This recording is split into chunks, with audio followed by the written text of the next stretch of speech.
there were plenty of conversations happening at the old ball yard last night. Some were about nagging elbow situations and setbacks. Some were about hitting techniques and swings at the plate. Conversations continued into the later innings involving the bullpen. Others were about how balls and strikes were being called. That eventually turned into an artistic display of the strike zone. In the end, the conversation was about another Phillies win against the Marlins.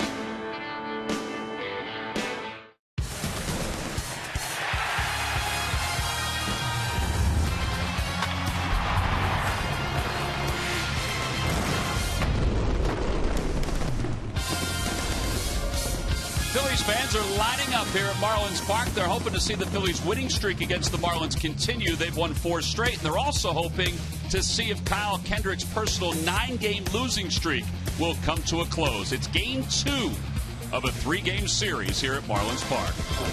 And the series for the Phils and the streak for the Phils is up to 4 against the Marlins. They have 40 hits, 21 runs. They're averaging over 5 runs per game during this winning streak. And, oh, yeah, the bullpen, an ERA of 2.16.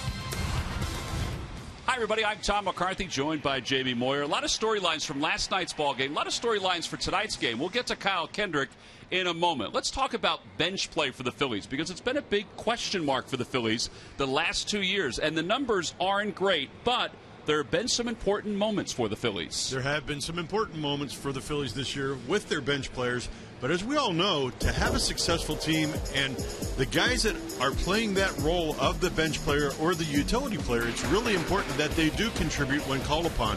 And obviously Ryne Sandberg is going to need to have the confidence to be able to use those guys in certain situations. Well, last night he did have the confidence to use John Mayberry in the 6th inning. He did this earlier in the season on opening day against the Texas Rangers. And John, it was a big hit for John and the Phillies for opening day. And last night, again, John was put into a situation, got a key hit, hit the ball hard past the third baseman, 2 runs scored, and again allows the Phillies the momentum that they've created to continue to keep that momentum and hopefully bring it into tonight's game. Give Kyle Kendrick some support, give him some elbow room, and allow him to go out and have another effective start. Well, speaking of Kyle Kendrick, he's been very effective against the Marlins during his career, but as we mentioned, he's riding a personal 9-game losing streak, and as he prepares for tonight's ball game, he's hoping his success against the Marlins will carry over and end that losing streak. Yeah, you know, Kyle's last outing, and throughout his career, he's pitched very effectively against the Marlins, but here you'll see in a lot of the sequence that Kyle was very effective with balls down in the bottom of the zone or out of the bottom of the zone, and very effective with his glove, too. He catches that line drive that came back at him rather maliciously, but did a fine job. But that's what Kyle's been doing consistently this year. His big trouble inning has been the first inning, where he's given up 7 runs in his last 3 starts in the first inning. Well, you look at his success against the Marlins. This will be his 18th start. He's 12-2. He has not lost to the Marlins since 2008. You know a thing or two about being successful against the Miami Marlins. So it is Game 2 of this 3-game series between the Marlins and the Phils. It'll be Kendrick making his 9th start. Nate Eovaldi will be making his 10th start of the season for the Marlins. Well, last night, one of the other bright spots was a fantastic defensive play by Tony Gwynn Jr. in center field. He said he loves big center fields. Well, it's a good thing, because he had to go a long way in a big center field last night. When we come back, we'll go to the Comcast Sportsnet studios. Phillies baseball is brought to you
Oddly enough, even though it's been a very comfortable day in South Florida, the Marlins have taken the field. The Phillies are getting set for Game 2 of this series. Let's take a look at the Phillies starting lineup. It's brought to you by Xfinity, your home for the most live sports. Leading it off at shortstop, Jimmy Rollins. Carlos Ruiz bats second. Chase Utley hits third, followed by Ryan Howard and Marlon Byrd. Cody Ashley will bat sixth once again. Dominic Brown seventh. Tony Gwynn is in center field batting eighth, and batting ninth at pitching is Kyle Kendrick. And they will face right-hander Nate Eovaldi, the 24-year-old from Alvin, Texas. 2-2 with an ERA of 3.62. He has faced the Phillies this year and overall is 1-4 against them during his big league career. 50 strikeouts and 54 2/3. And even though he's only 24 years old, Jamie, the Phillies are very familiar with Nate Eovaldi. They are very familiar. If you recall his last outing against the Phillies in Philadelphia, he started off the game with 3 hits. 2 runs quickly in the first inning, and it gave him a little bit of a boost. Unfortunately, Kyle went back out the bottom half of the first and gave that lead up a little bit. But you know, they got to a kid that's got a lot of talent. You'll see here, if you didn't see him when he pitched in Philadelphia tonight, he's got a very live fastball, 94 to 98 miles per hour, a late breaking slider that's got some tilt to it, a very good curveball, and a changeup that they say this year in spring training spent a lot of time with. All right, so he'll face Jimmy Rollins to start things off. Rollins last night was 2 for 4 against the Marlins, which means that he is 2 hits away from tying Richie Ashburn for second place all time in Phillies history. Mike Redmond's going to try to stay around for the entire game tonight.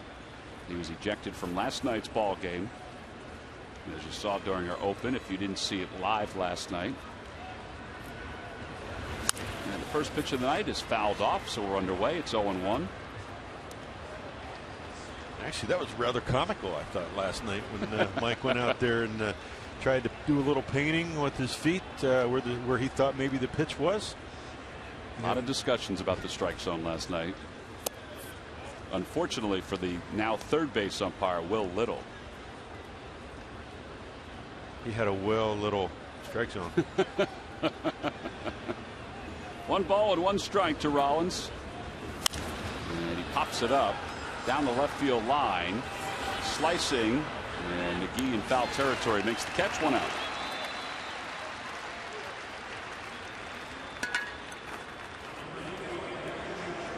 Let's take a look at our Budweiser scouting report on Nate Eovaldi. Now, Jimmy, you talked about his fastball and the other pitches that he has had. Phillies have kind of creeped into his head a little bit with his win-loss record. Yeah, and I know that they have, especially with a young kid, and he's got several starts against the Phillies and not having the success that he's looking for with the stuff that he has. And I'm sure he's looking to get back to, he's not going to get even tonight, but get back in good form. And obviously the Phillies want to get off to a good start here tonight against him. Carlos Ruiz 0 for 4 in last night's ball game with a walk. And he fouls it back. It's 0-2. Well, the first 2 hitters are any indication, they're going to be pretty aggressive with Nate Eovaldi. Obviously, they think he's going to be around the plate, and I think he's shown that in his past, and that's the approach here. Get him early. Just off the outside corner, 1-2 to Carlos, who's 5 for 14 lifetime against Eovaldi.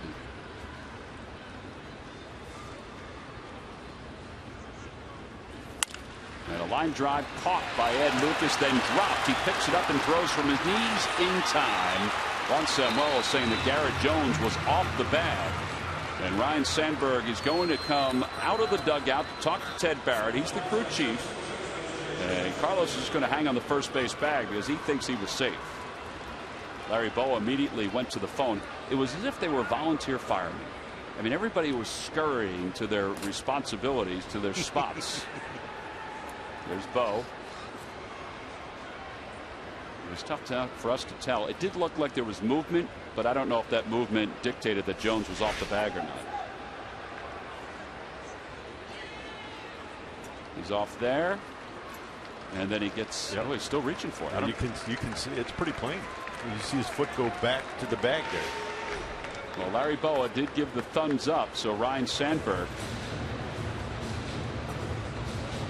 But then he switched it to the thumbs up. He gave the thumbs down and then the thumbs up. And Ryan Sandberg decides to ask the umpires to review this. So Mark Carlson's the home plate umpire. He's a veteran guy. Ted Barrett is the crew chief. He's also a veteran guy.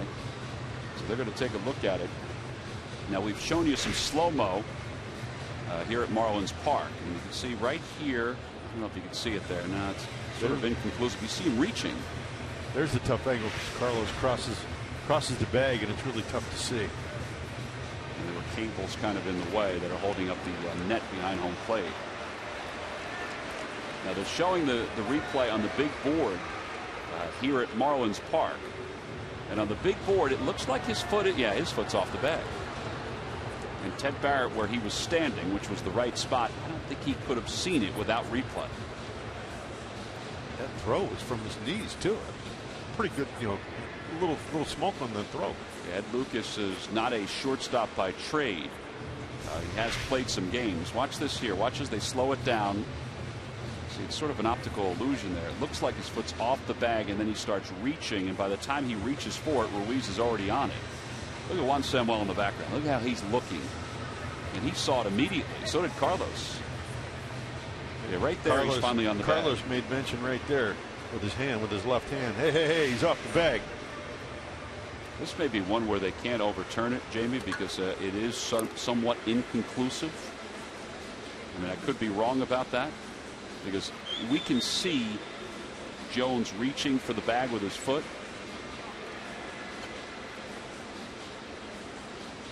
But they're on the horn with the folks from New York.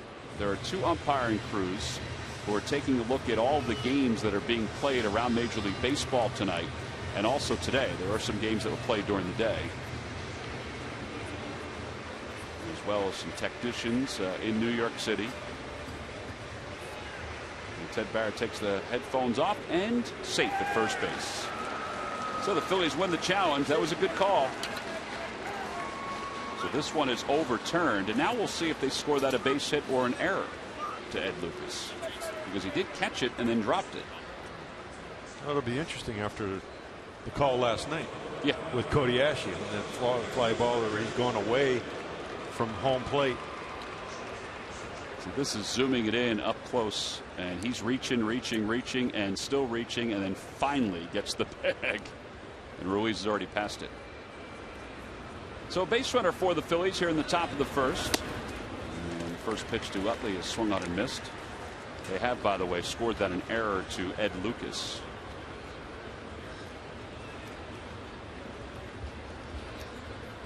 Utley is third in the league in hitting at .335. Saw something right there that's quite uncommon for Chase to swing at the first pitch.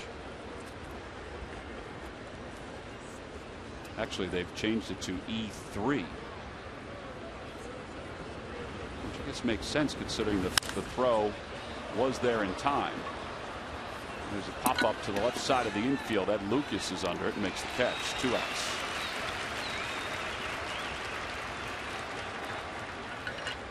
Time now, Jamie, for our Nissan keys to tonight's ball game. My first key for tonight for Kyle is to get off to a clean start early in the game, where he has had his recent struggles giving up a couple runs, and it's really been somewhat of the difference for his game, because he usually settles down and sails through the game. The other key would be the bottom of the order contributing. I think the top of the order has done a real good job. If the bottom of the order can make a bigger contribution, I think it can really keep the wheels turning for this Phillies ball club. Well, last night 6, 7, and 8, and it's the same 6, 7, and 8 was a combined 1 for 10. But also the last time Evaldo pitched against the Phillies in Philadelphia, Tony Gwynn Jr. went 2 for 3 against him.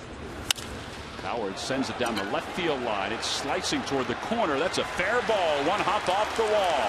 Yelich gets to it. Ruiz is being waved home. The throw won't be made, or won't be in time. It will be made. It's 1-0 Phillies on top. An RBI double by Ryan Howard. Well, it is a big ballpark, and this big ballpark benefited the Phillies. Ryan hit that ball a long way. Long time for that ball to fade. Unfortunately, it stayed fair. But the bigger thing was when that ball hit and caromed off the wall, it just kind of dropped, which allowed Carlos, in my belief, to score. Where if that ball would have kicked off the wall strongly, I think Yelich may have had a chance. There you see he had to go after that ball to pick it up. Great decision by Pete Mackanin to send Carlos Ruiz. So now a runner in scoring position, and the Phillies are up 1-0 thanks to an unearned run here in the top of the first. And Marlon Byrd is the batter. Marlon 1 for 5 last night. He takes a strike, 0-1. The Phillies jumped out to an early lead in yesterday's game, and they have done the same here tonight. You know, from the starting pitcher standpoint, it's always good to go out there with a run on the board before you even throw a pitch.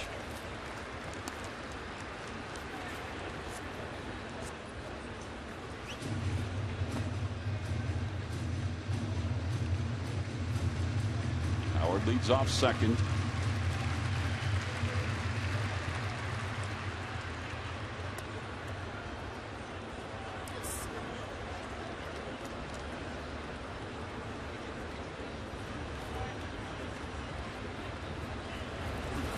And a line drive base hit into center field. Howard's around third. He's being waved home by Pete Mackanin. Here's the throw by Ozuna. It is offline, and Howard scores standing, an RBI single, and it's 2-0 Phillies. Well, again, a good decision by Pete Mackanin to send Ryan Howard. And that's RBI number 27 for Marlon Byrd. He is the team leader. Aggressive base running, I think, is really important, and it's going to play a key factor in the Phillies season. Marlon gets an 0-2 pitch, a slider away, and Ryan got a really good jump and never really broke his stride. And Pete was watching Ozuna pick up that ball and really felt that they were going to challenge Ozuna's throw to home plate, and fortunately they did. The ball was offline. Well, now it's 2-0 Phillies. Cody Ashe's the batter, and Ashe takes a strike. You know, Pete Mackanin was discussing about how close the Marlins outfielders looked in Philadelphia. And here he felt last night they were pinching in a little bit and toward the alleyways. But tonight, a little different story, because he's been able to not only send Ruiz on the double by Howard, but even more importantly, send Ryan Howard, doesn't run all that well, on a line drive base hit to center field. And Ozuna came in on that ball pretty quickly. But it was a matter of the throw being offline. I think if the throw was online, they would have had a play. 2 balls and 1 strike to Ashe. Give Ryan Howard some credit. Not only does he score his 22nd run of the year, he's driven in his 24th. Speed kills, Tom.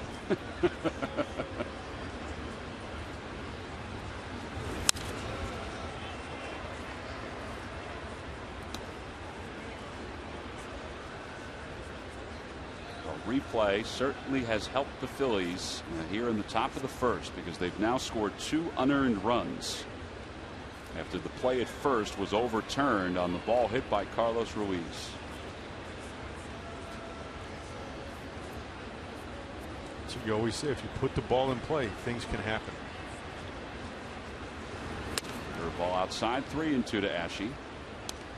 The Lucky McDonald's Phillies home run jackpot contestant is Sean Boston of Philadelphia. Phillies hit a home run at tonight's ball game, and Sean will win $100.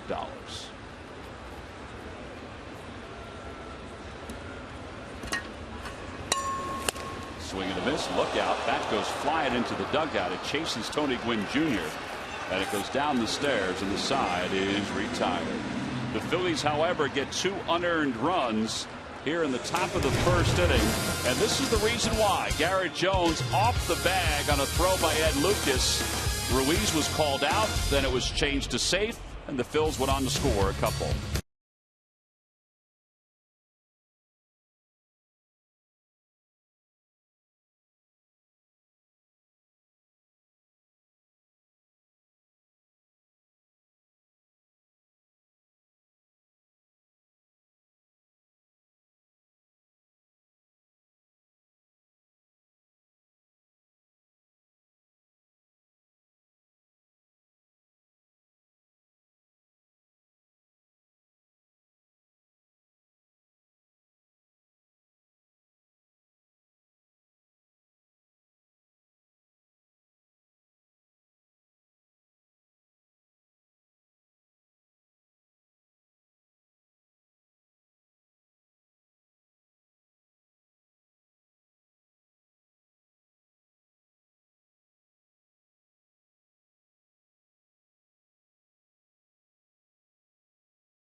Marlins starting lineup for tonight is brought to you by Xfinity, your home for the most live sports. Leading it off in left field, Christian Yelich. Derek Dietrich, the second baseman, bats second. Giancarlo Stanton hits third, followed by Casey McGee and Garrett Jones. Jared Saltalamacchia bats sixth. Ed Lucas, who's celebrating a birthday today, will hit seventh. Marcell Ozuna eighth, and Nate Eovaldi will bat ninth. And they'll face Phillies right-hander Kyle Kendrick, who's ready to go. He has an 0-4 record, an ERA of 3.96 in 8 starts. And he's about to make his 18th career start against the Marlins. And the first pitch is in there for a strike, so it's 0-1. How about the scouting report brought to you by Budweiser, Jamie, on Kyle Kendrick? Well, Kyle does have other pitches, but we're going to talk about his changeup and his sinker because that's pretty much predominantly what he's been using this year. But he did in spring training show that pitch right there, a curveball. I think I've been harping on it all season long. I was impressed with it in spring training. We talked a bit about it pregame. And I think if he uses that curveball, it's only going to make him a better pitcher. You know, we were at the Ashburn Callis fundraiser about a week ago, a little more than a week ago, and Kyle was there as well. And Kyle said, I know Jamie wants me to use that curveball more. I'm going to try to use it more. He said, I'm not 100% confident in it just yet. Well, he showed a really good, consistent curveball in spring training, and I don't know why he could use it then and he's not able to use it now. Well, here's Derek Dietrich, who was 0 for 4 in last night's ball game. Dietrich hitting .240 and 5 home runs, 14 runs batted in.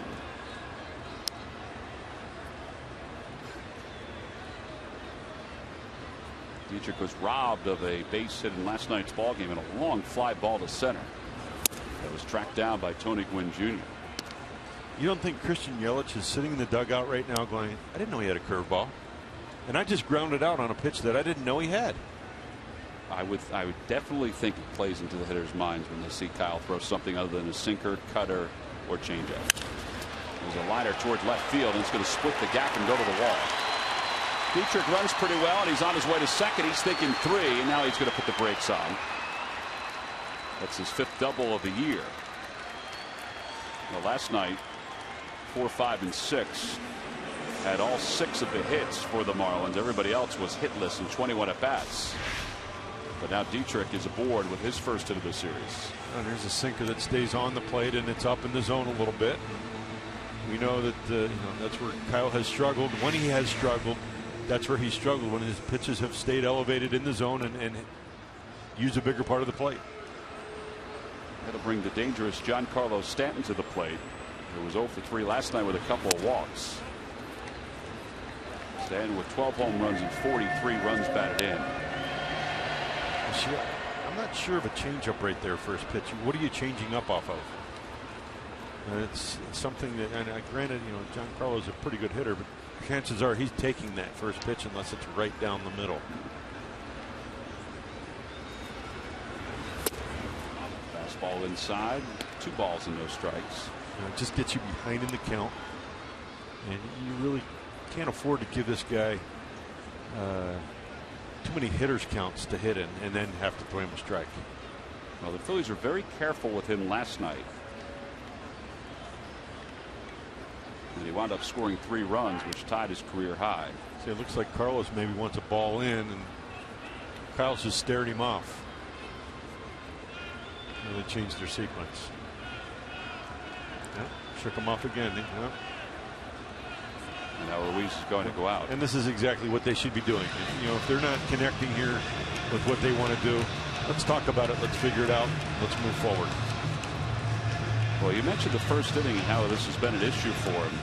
It has been lately. He's given up at least 1 home run in each of his last 3 first innings. And he's allowed 7 earned runs in each of his last 3 first innings. And a fastball up the knees. Which that may have been a cutter. It's 2 balls and 1 strike. I believe it was, and a good one.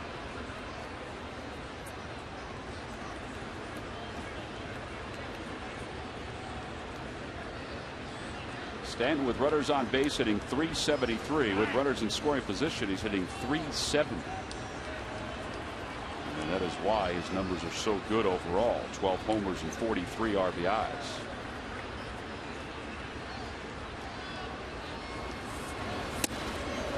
Nearly hit him. It's 3-1.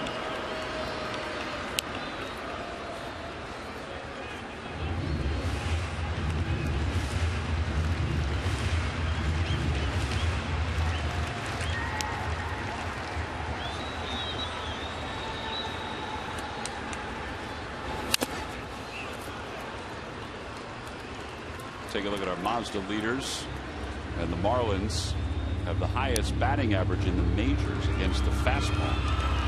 Major League average is 270. I think I'm a little surprised by the Major League average just being at 270. I am too. Really, and that's not the National League average, it's the Major League average. So yeah, I'm very surprised at that. Let's see how careful they are here. Up 2-0 in the bottom of the first. First base open and a runner in scoring position. Not a bad pitch. Looked like it was over Front for door strike. cutter. Yep. Close call right there. Kendrick just asked the home plate umpire Mark Carlson where it was. Carlson is behind the plate. Ted Barrett has mentioned the crew chief. Paul Schreiber at second and Will Little at third.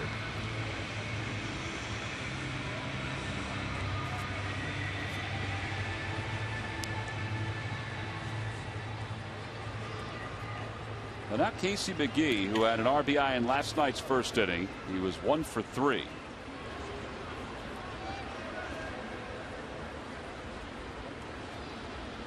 Off play is on and Dietrich is back.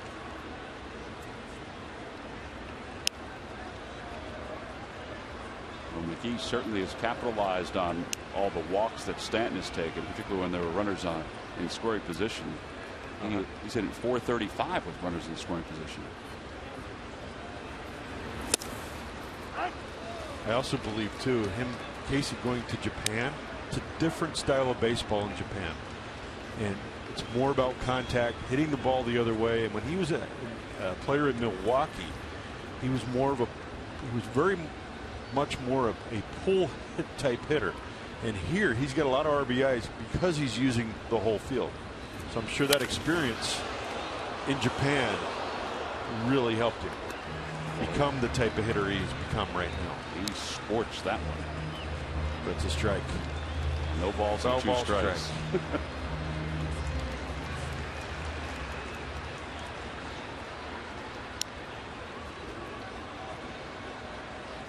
Casey McGee last year was part of the championship team in the Japanese major leagues. The 0-2 pitch and a line drive base hit into left center field. Dietrich got a late start, but he's being waved tall, and Gwynn's throw goes to third, and Stanton slides in safely, and the Marlins get a run back. It's a 2-1 ball game. Here again, go back to that dreaded 0-2 pitch, and that ball was in, but McGee did a great job of fighting that pitch off and muscling it to the outfield. But you're in the driver's seat as a pitcher, 0-2, and you got to have it. This pitch has to have a purpose. And you can see it's probably a ball. It's a ball running in, but he got enough of the bat to it. And Kyle never really did anything to move him off the plate. Well, that's his 30th RBI now on the year. In fact, 3 and 4 Stanton and McGee now have combined for 73 RBIs. Well, Garrett Jones, 4 hits in last night's ball game with a couple of runs batted in. He is the hitter. Throws him a changeup, 0-1.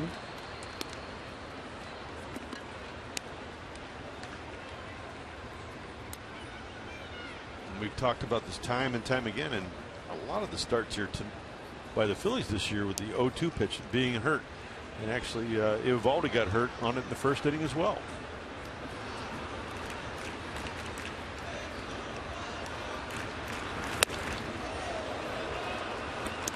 Well, there's a pitch with a little purpose, and it tells you that tells me right there that Jones is looking out over the plate. Now you can come back with something hard in. You can throw a cutter in. You can throw a changeup in. You can throw something off the plate below the zone. So he was looking sinker or changeup away on that one. Foul ball. That got a piece of Ruiz and knocked his mask off. It's 1-2.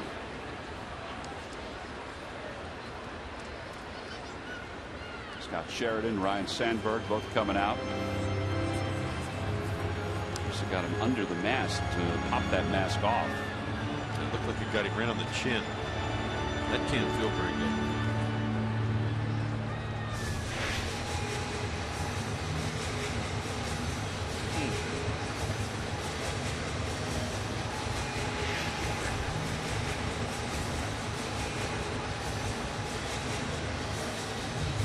Scott just asking him how he's feeling. It looked like he said, "I'm fine."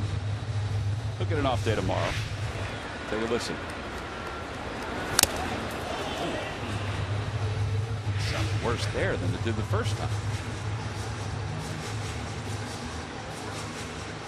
You know, I never really had conversation with the catcher. You know, it's something I kind of always thought it was taboo. You know, what does that feel like? You know, I mean, it's a tough question to ask a guy, but you know, I got to believe it kind of rattles the cobwebs around in there a little bit. And you know, I think it kind of would jar your teeth too. Yeah. Especially, you know, if it hits you in the chin. Fly ball, shallow center. Stanton tagging from third. Wynn is under it. The throw is going to be cut off by Rollins, and we're tied up at 2. So an RBI for Garrett Jones and a sac fly. Right where we were last night in the first.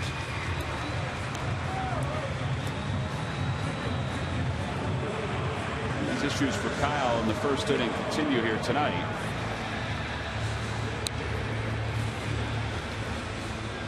Guessing there potentially could have been a different result if that 0-2 pitch was a little different. I mean, you never know what's going to happen in that at bat, but it allows you to go to different places and do different things as the at bat goes on. Saltalamacchia had a base hit last night, overall hitting .267.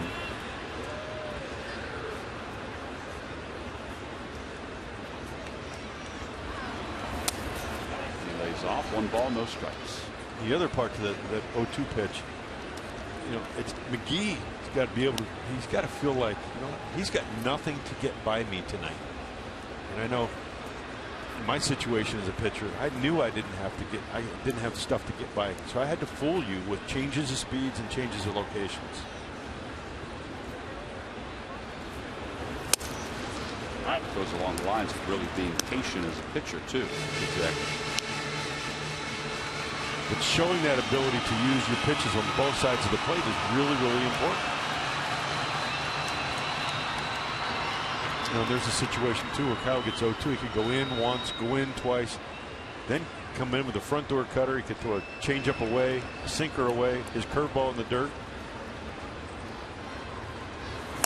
Inside, 2-1. It just gives you many more options. Tell you the Major League scoreboard, the Brewers are on top of the Braves 4-1. Mark Reynolds has hit a grand slam. Braves are sitting atop the National League East. They find themselves 3 over the Marlins, who are in 3rd place, and 4 over the Phillies, who are in 4th place.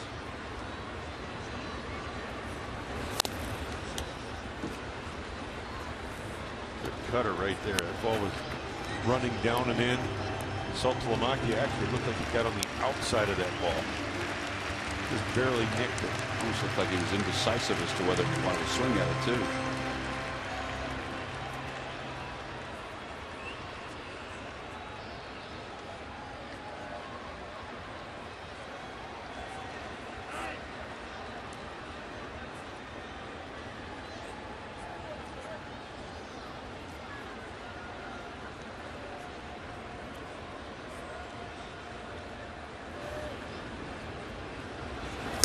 And a called strike 3. Got him with a cutter. First strikeout of the night for Kendrick. Side is retired, but the Marlins do score 2. RBI single by McGee. Sacrifice fly by Jones. We'll go to the 2nd.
Return home to take on the Los Angeles Dodgers. Clayton Kershaw is scheduled to start Game 1 for the Dodgers against Roberto Hernandez. Saturday is a 3:05 start. Sunday a 1:35 first pitch. International Brotherhood of Electrical Workers Local 98 Ryan Sandberg Plastic Louisville Slugger. Bet free to fans 14 and under. Order your tickets now by going to Phillies.com. Selfies are all the craze, Jamie, and Murph took one in the booth the other day. I've never really seen somebody bringing an iPad to a game to take selfies, but he's probably listening and also watching the game live. Dominic Brown leads it off. Dominic 1 for 4 last night with a base hit. And it's 1 ball and 1 strike.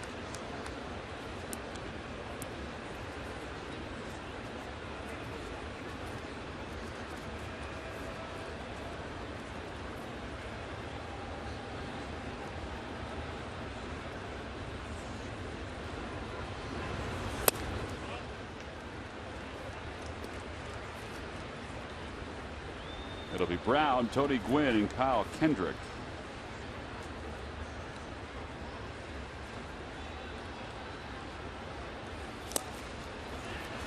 He decided to throw a breaking pitch, and it's 2 balls and 2 strikes. I think Dominic really didn't have his feet underneath him on that swing. Kind of looked like he just flailed at that pitch. He went right back with the same pitch. This time it slid inside.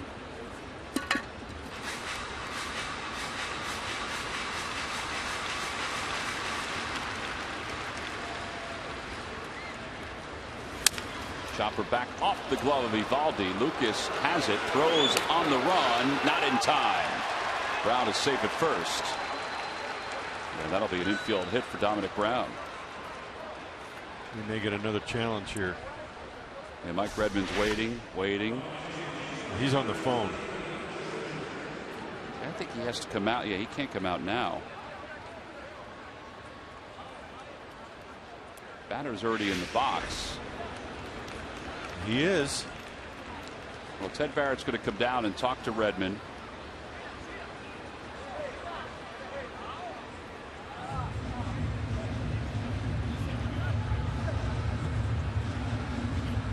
No, they are going to review it. Well, Lucas did the right thing. Lucas came over and delayed out on the mound, so that gave Redmond a chance. It looks like he's out.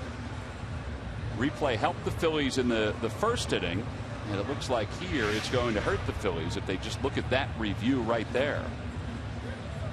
If we can see that replay again, look where Dominic touches the bag. When his foot touches the bag, he doesn't touch the front part of the bag, he touches more on the top part of the bag, which allows him to get there a little bit later. Well, that's a good point. Could make the difference in a bang play. Yeah, they're showing the replay right now on the big board.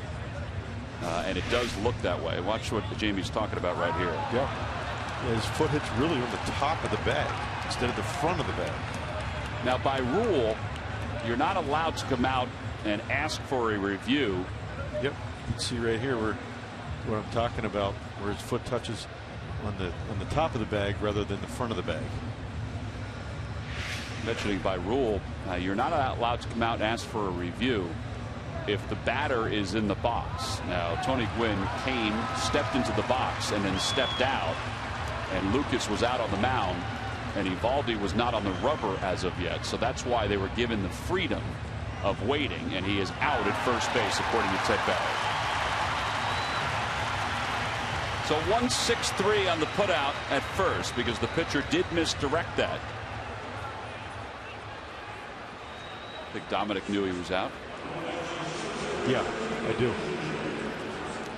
The deadline to initiate replay, just to let everybody know, before the pitcher steps on the rubber and the batter gets in the box, and Eovaldi had not stepped on the rubber yet. And the manager must leave the dugout immediately to hold the defense at the end of an inning, which we saw earlier this season. And at the end of a game, which we also saw, the manager has to come out immediately and ask for a review. Tony Gwynn pops it up, foul territory. McGee over toward his dugout, and he doesn't have room. This past week they wrapped up the weekly totals and the yearly totals for instant replay. And so far 311 total plays have been reviewed. 78 were confirmed, 81 stood, 149 were overturned. Now tonight we've had 2 that have been overturned. Nearly half. That's a big number right there. 47.9.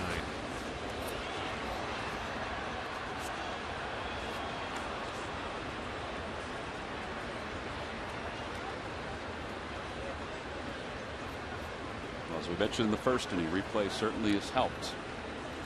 And that was a quick one. That one didn't take long at all. 0-2 pitch. And a line drive base hit to right field. And Tony Gwynn has his first hit of the series. Well, combined, there are 4 hits in tonight's game. 3 of the 4 hits have been on 0-2 pitches. How about that? Same for both teams. Yes, combined. Evaldi's given up 2. Kyle's given up 1.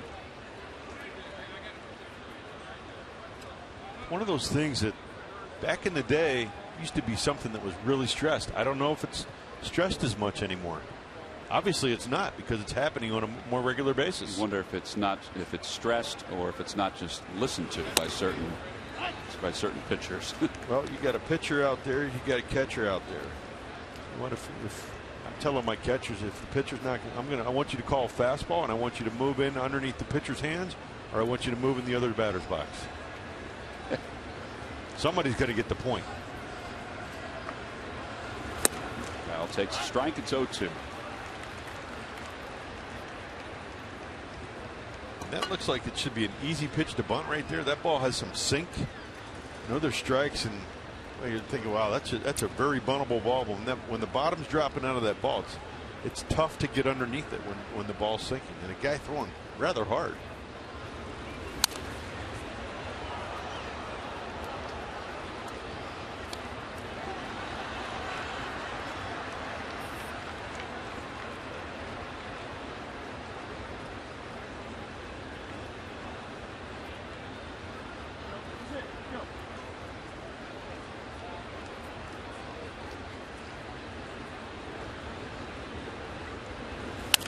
Kyle hits it towards second. This might be 2. There's 1. It's an easy double play. 4-6-3.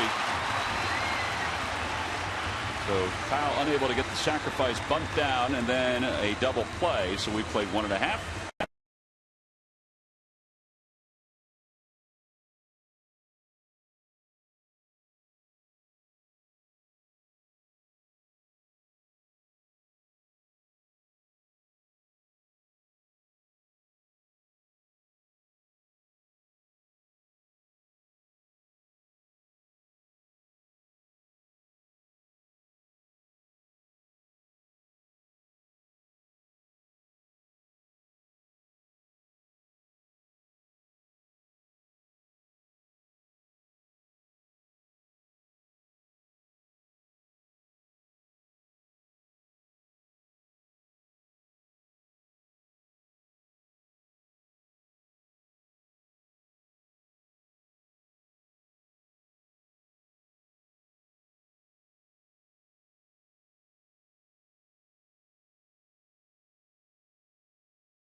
The first to know breaking news on all your Philly teams right from your smartphone.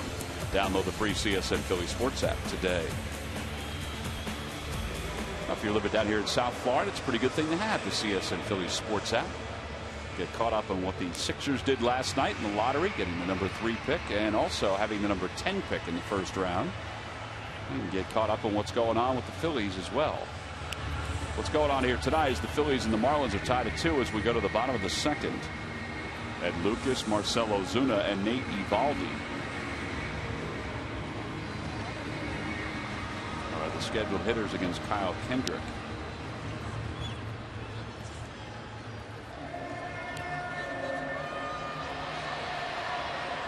Lucas hitting .276. He has a home run, 3 runs batted in. He was up for the first time last year for the Marlins after being in the minor leagues for a long time.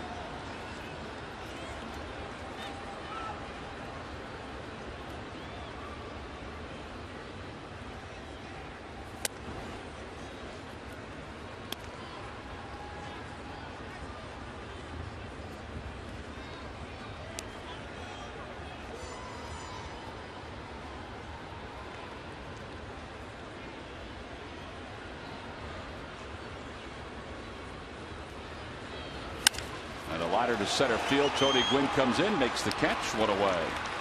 Marcell Ozuna's coming up, and Murph, it was kind of a busy day, and it probably will be a busy week as far as roster moves go for the Phillies. You're absolutely right, Tom. You know, with the announcement yesterday that Cliff Lee was headed to the 15-day disabled list with that strain in his elbow, it kind of set off a chain reaction for roster moves. The first being Darren Ruff is now here and part of the team, but the question remains who will fill that position long term, because as it stands now, we know that on Friday Roberto Hernandez will pitch back at Citizens Bank, and on Sunday AJ Burnett. But at this point, we do not know who will pitch on Saturday. So the Phils are going to have to make a roster move at that point to bring a pitcher up, presumably from AAA, to pitch on Saturday, and then it remains to be seen, you know, if Darren Ruff is here for the long haul and they make a different move, or whether or not they continue to make roster moves after that. But there are a number of candidates down there at AAA, David Buchanan being probably the leading candidate to come up here and pitch. As far as Cliff Lee is concerned, the team is really hopeful that this 15-day disabled stint will be enough to kind of calm the inflammation and the pain that he's having in that elbow, and that after that he's able to come off. So 2 or 3 starts for Cliff Lee will be missed, most definitely, but hopefully not more than that, guys. And David Buchanan so far is 5-1 with an ERA of 3.98 and 9 starts at AAA.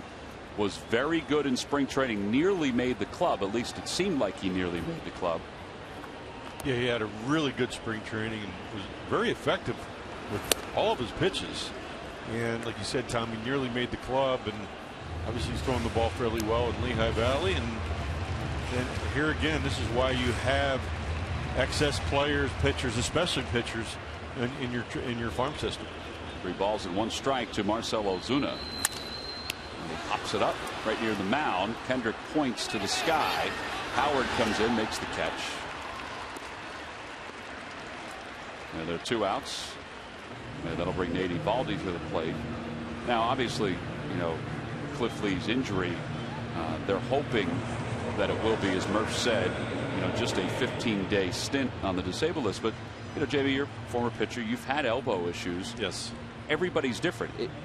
They're hoping it's 15 days. It might be longer depending on how he responds to the treatment. Yeah, and I think that's the big thing. It's every situation is different. The doctors have to diagnose what's happening, and they have to, you know, you're treating the patient.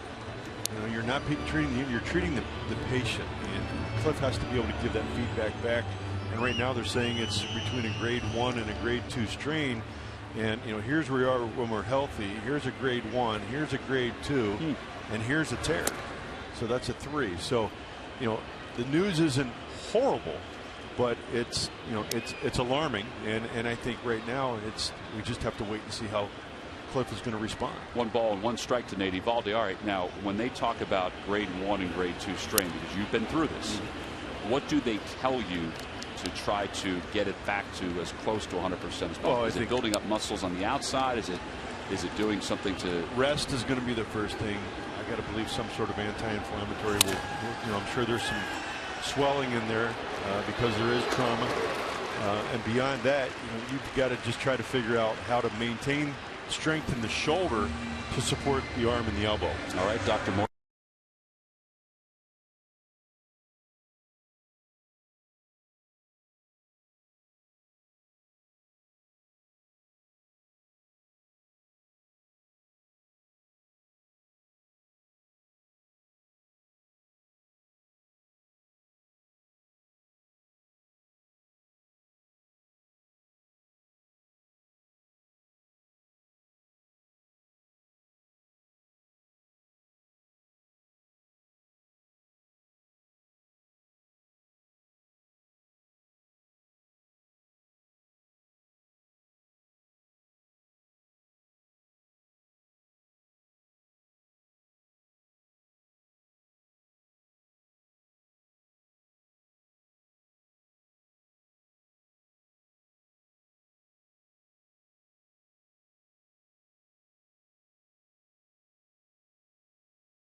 question. Log on to Phillies.com. Go to the fan section for all the information.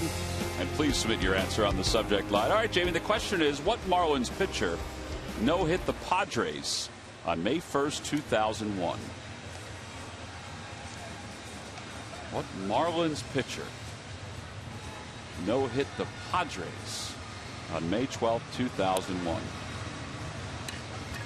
Answer will be revealed in just a little bit. We know it wasn't Jose Fernandez, because in 2001, I was going to say he might have been like 8, 9, 10. I would think 8.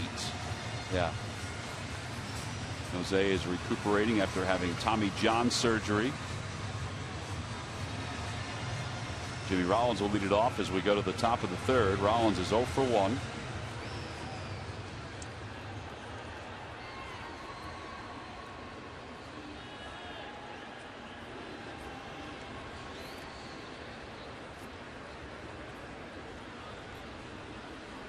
And Rollins lines the first pitch over the head of Juan Samuel, right off that young lady's backside.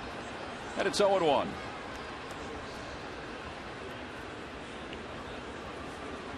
Rollins is 2 hits away from tying Richie Ashburn. Rollins has 2,215 career hits. That one's hit toward the gap in right center field. Stanton's on the run. It's over his head, and it's a one-hop off the top of the wall. Rollins to second. He'll stop there. It's a leadoff double, and he's 1 hit away from moving into second place all time in Phillies history with 2,217 base hits. He's 1 away at 2,216. Giancarlo Stanton I thought he was playing awfully shallow there. He wouldn't have caught that ball, but I was really surprised at how shallow he was playing in right field. Honestly, their alignment in the outfield has been different than what we've seen. See where he is? He kind of started back here. Yeah, he was shallow. You're right. He was saying that earlier today. Pete Buchanan, Carlos Ruiz bunts foul. He was trying to push that to the right side. Pete said it's 2 totally different personalities between the Marlins here and the Marlins in Philadelphia. But even the Marlins here, he thought at times last night it was odd to see where they were playing. He's kind of shallow right now, I think. He's playing where he was for Jimmy. Meanwhile, they're giving, just like last night, Ruiz the left field line and the left center field gap.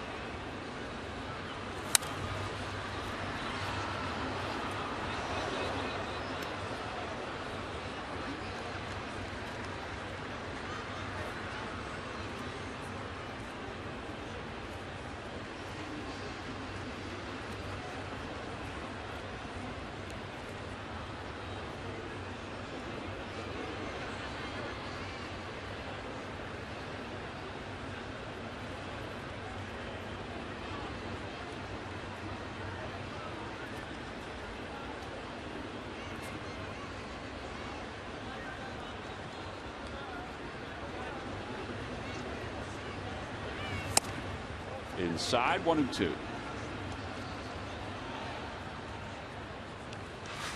There's an 0-2 pitch with a little effect. Ball down and in. Makes Carlos at least think about them trying to pitch in, and he actually, I will say, jackknifed him a little bit.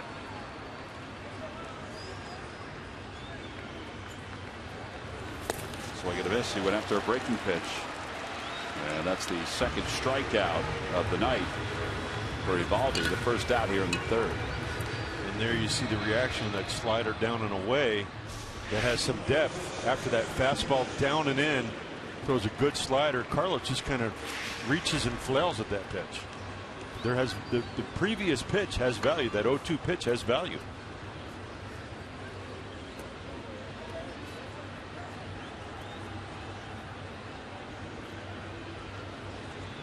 Utley popped out to short his first time up, so he's 0 for 1.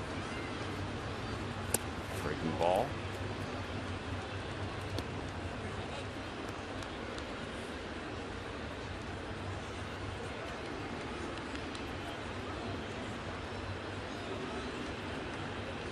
And Jimmy is a threat to steal third base.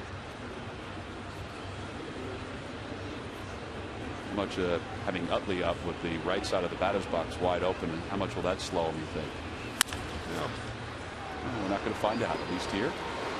4-3 on the putout. Rollins goes to third, 2 outs.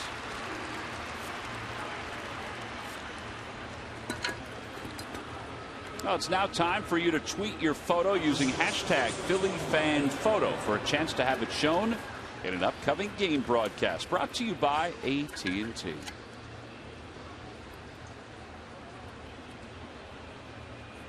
Maybe getting a photo of Marlon Byrd in the on-deck circle. Maybe not. People are standing up in front of her. Maybe get a photo of that guy's blue shirt.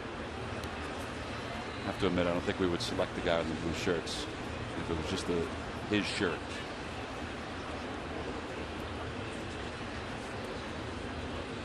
Howard doubled his last time up and drove in a run. Casey McGee is going to play off the line at third, but there's still a wide gap on the shortstop side.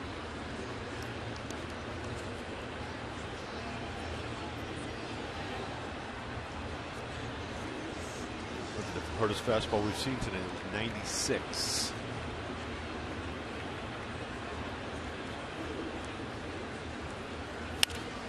Fly ball, shallow center. Ozuna was playing way back. He comes running in and he makes the sliding grab. And the side is retired.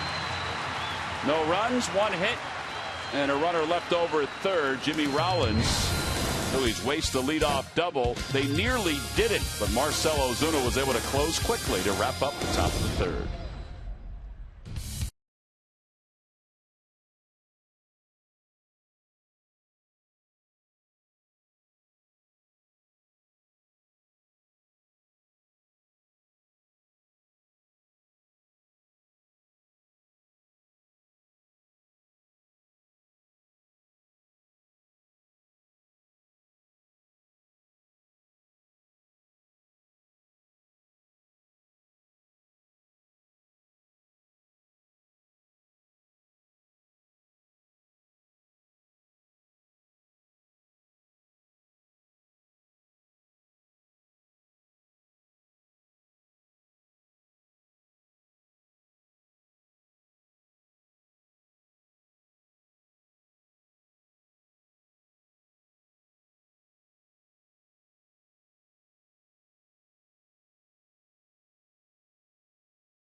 Buy the Pennsylvania Lottery. Benefits older Pennsylvanians every day.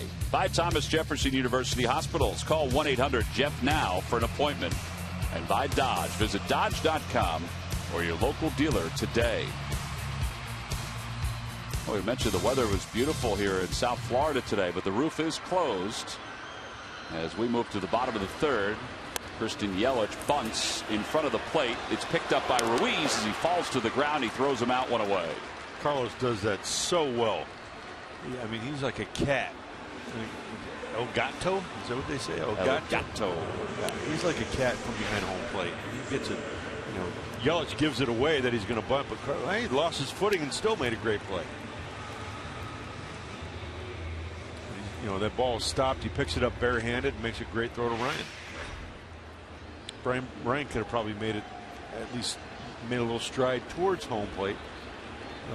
If it was a little bit closer. Didn't need to do it at that point. Well, now with 1 away, Derek Dietrich is the batter. He takes outside. 1 ball, no strikes. Dietrich doubled and scored in the first.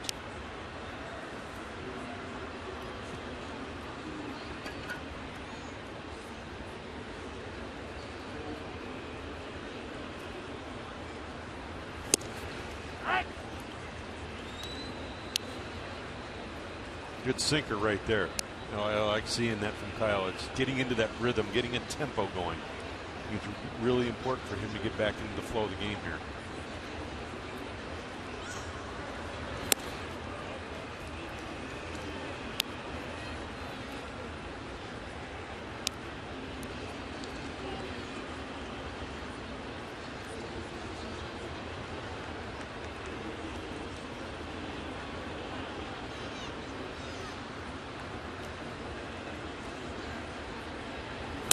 Up high, 3 balls and 1 strike. Giancarlo Stanton is on deck.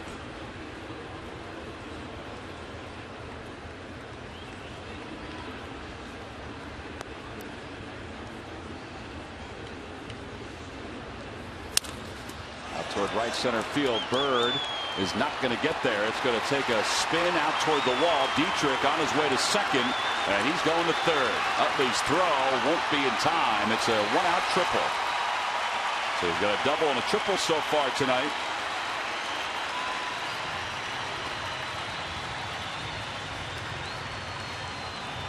Here's what happened. You get behind in the count 3-1. You got Giancarlo Stanton coming up to the plate, or coming up next, and you throw a sinker middle away. You know, it's I think you got to be a little more aggressive early in that count with your changeup, and not fall behind in the count and try to force him to swing the bat at the pitches you want him to swing at, instead of letting him get into a fastball count and swing at the pitches he wants to swing at. Well, now you have Giancarlo Stanton, who walked and scored in the first, up with a runner at third and 1 man down. First pitch is inside, 1 ball and no strikes. How would you pitch him here if you're Kendrick? Exactly what he did right there. Looks like Kyle has the ability to run the ball, and this is how they started him last time. In, and then they went away, then back in, and then they finished him off away. Probably not going to be able to pitch him the same exact way this at bat. That ball's off the mound. Utley thought about coming home. The Marlins will take the lead. It's an RBI for Stanton as Dietrich crosses the plate. So it's a 3-2 ball game. They better check the mound and see if there's a hole. That ball was scorched. Yeah, 44 RBIs now for Stanton.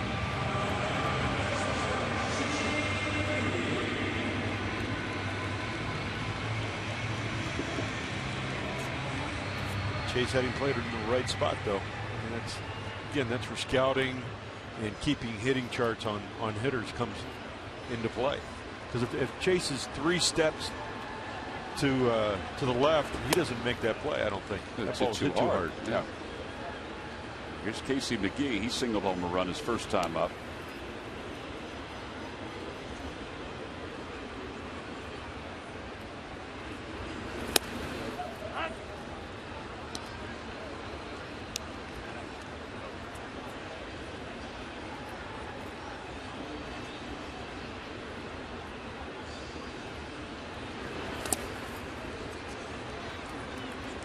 Getting some usage out of that curveball tonight. I like it.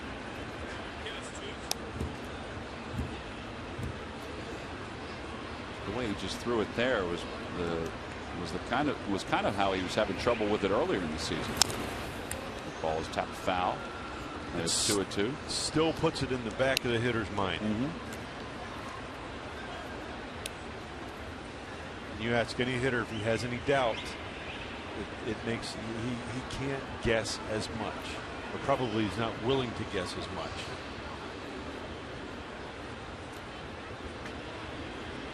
Two balls, 2 strikes. Chopper out to short. Rollins is there, and the side is retired. But the Marlins do take the lead, and an RBI off the bat of Giancarlo Stanton. It followed a 1-out triple. We'll go to the 4th inning with the Marlins up 3-2.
Original HP cartridges that deliver unmatched quality from WB Mason, an HP preferred partner. Nobody beats WB on HP. We go to the top of the 4th inning, and whether you're watching or not, the Marlins have taken a 3-2 lead over the Phillies. As we go to the top of the 4th, the Phillies will send Marlon Byrd, Cody Asche, and Dominic Brown to the plate against Nate Eovaldi. Marlin signaled home a run his last time up. He doubled in last night's ball game and now has 12 extra base hits here in the month of May. And it's interesting to watch how pitchers have pitched him. I think they've changed as the year has gone on. In April, I think they were pitching him differently than they're pitching him here in May. They are, and I think I had a conversation with him today about his assessment of that, and he talked about how different pitchers and actually different teams are pitching him in different quadrants, is what he called it. And not necessarily the down and away and the down and in where he used to get pitched a lot, where he said last year he got pitched a lot. This year he's finding that's up and in, up and away,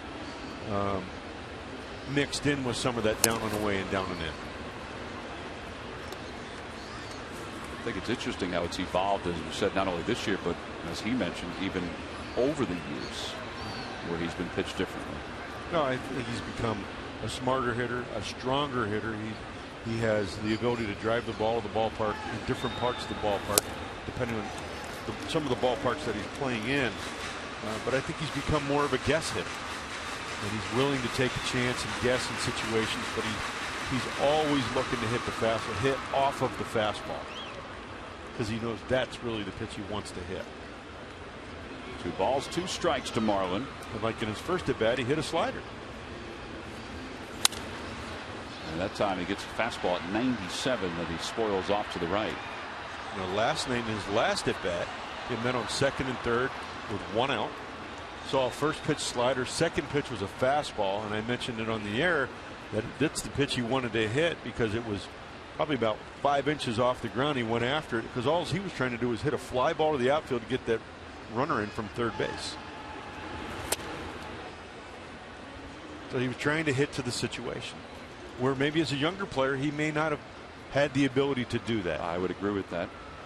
His first time around with the Phillies, there was so much surrounding Marlin, but I don't think he has the same ability. I don't think he had the same ability as he has now.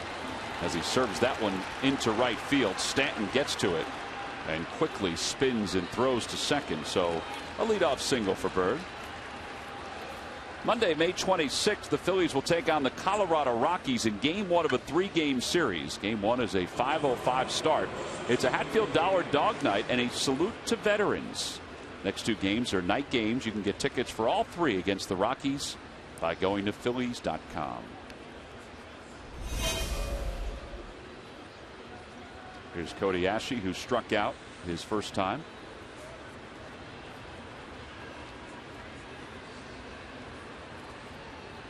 And again, as I mentioned early, one of the keys of the game, the bottom of the order, is getting more involved offensively, and I think this would be a great time to do that with Cody following Marlin with the leadoff single. I think that would be really, really important.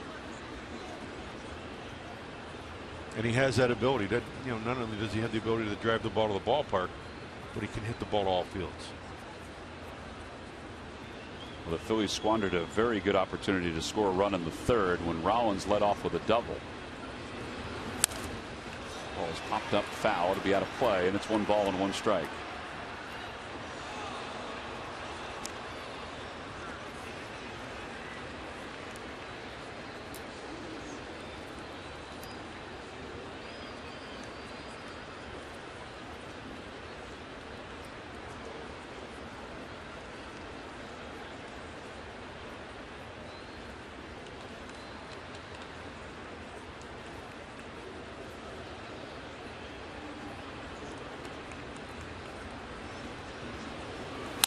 And a line drive, base hit it to right field.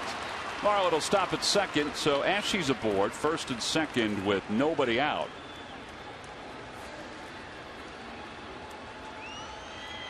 There you go. The bottom of the order, 6 at least, getting things rolling along with Marlon Byrd.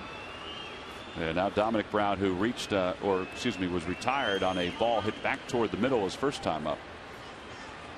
It was a 1-6-3 putout. Looked a little odd too. Derek Dietrich looked like he was playing about 6 or 7 steps onto the infield, the dirt in the infield. And that ball was hit pretty hard. It got to him and by him rather quickly. Kind of where he is right now. Usually if they're cheating for double play, they're over toward the middle a little bit more, maybe back another step. Outside, 1-0. Now they've got one of the best infield instructors in the game in Perry Hill as their infield instructor. He knows exactly what he's doing. And out here working with these guys awfully early in the afternoon. Been around for a long time.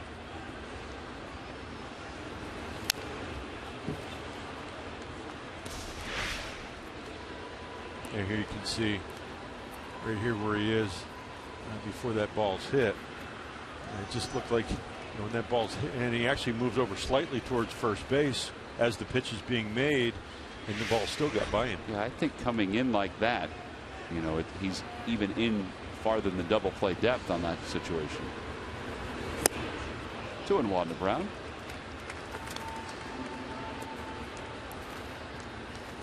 There's Perry.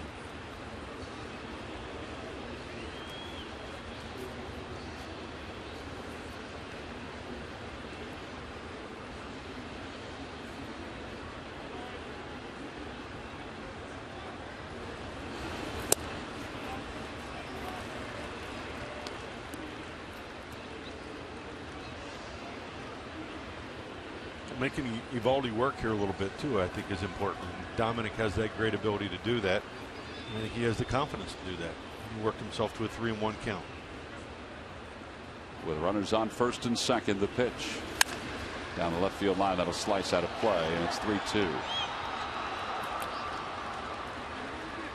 He's got that 95, 96 mile an hour fastball. That's, as a pitcher, it's got to be really nice to be able to reach back and use that when you need it. His fastball has ranged from 93 to 97 tonight at different times.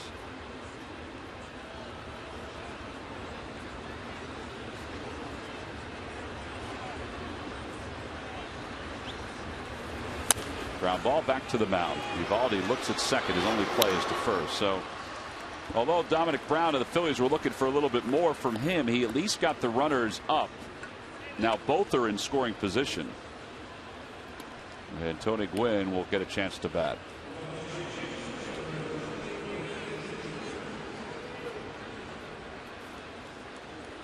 Tony playing center field for his second straight night.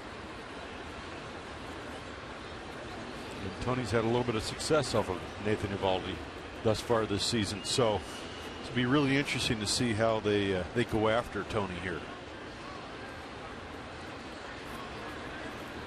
I know he's had, when Eovaldi had some success against Tony, he's used his curveball quite effectively. Have to believe he'll see at least one in this sequence. Threw him 2 in the last at bat. I know in Philadelphia, one of the at bats he struck Tony out on was a curveball as well. He throws him a fastball and he fouls it away. It's 0-1. Tony last night made a wonderful play out in center field, and Murphy told us before the ball game that he likes playing center field here because as a center fielder he likes a bigger field to kind of roam around. Yeah, which makes a lot of sense. He feels like he doesn't have to worry about crashing into the wall or running out of room to make a play, which he almost did last night, but was able to make that play. But I thought the best thing was when you asked him if his father had called him to tell him he made a great catch, and he said, well, he was flipping back between us and the Pacers game, and so he missed that. So he had to catch it on the replay. Here's that catch we're talking about. He went a long way and was able to track it down. Caught it in the palm of his glove. Well, great concentration because both of his feet were on the dirt on the warning track, and as an outfielder you're taught to know where the grass stops and the warning track starts to at least have an idea how close you are to the wall. I don't want to say he was on a dead sprint, but he was moving pretty good. Oh, and his dad is a Pacer fan.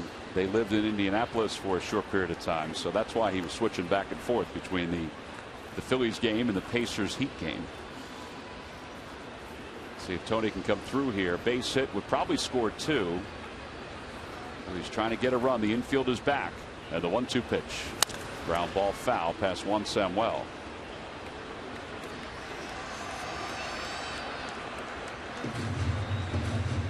Very interesting to see 4 fastballs this at bat.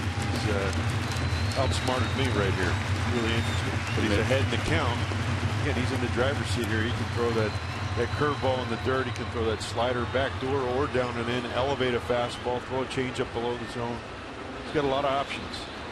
You know, and by the way, he can throw that fastball anywhere from 91 to 97. Up or down.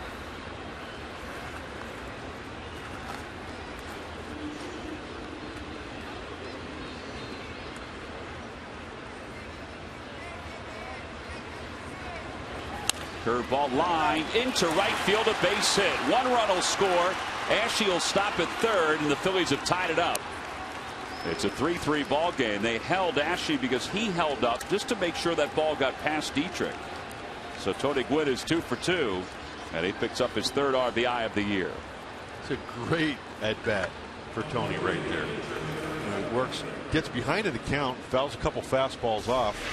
It almost looked, I don't want to say he was sitting on that curveball, but had good presence of mind to stay back enough and pull that ball just past Derek Dietrich at second base for a base hit and an RBI. And you kind of saw Ashe freeze for a moment until that ball got past Dietrich.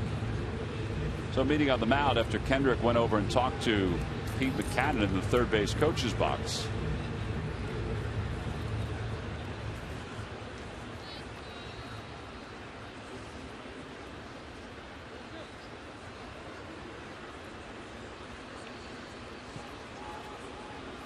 We have not seen a squeeze this year from the Phillies. We haven't even seen a safety squeeze this year.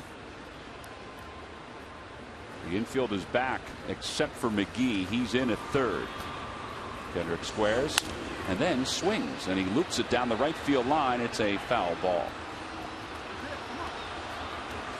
Boy, they've tried that a few times, particularly with Kyle, twice tonight, once in his last start. Kyle's very comfortable. I would call that a butcher boy, but it's almost like a full swing. He pulls it back in plenty of time to take a full hack. I mean, ultimately, they're looking for Kyle, if he's going to make contact, to stay out of a double play.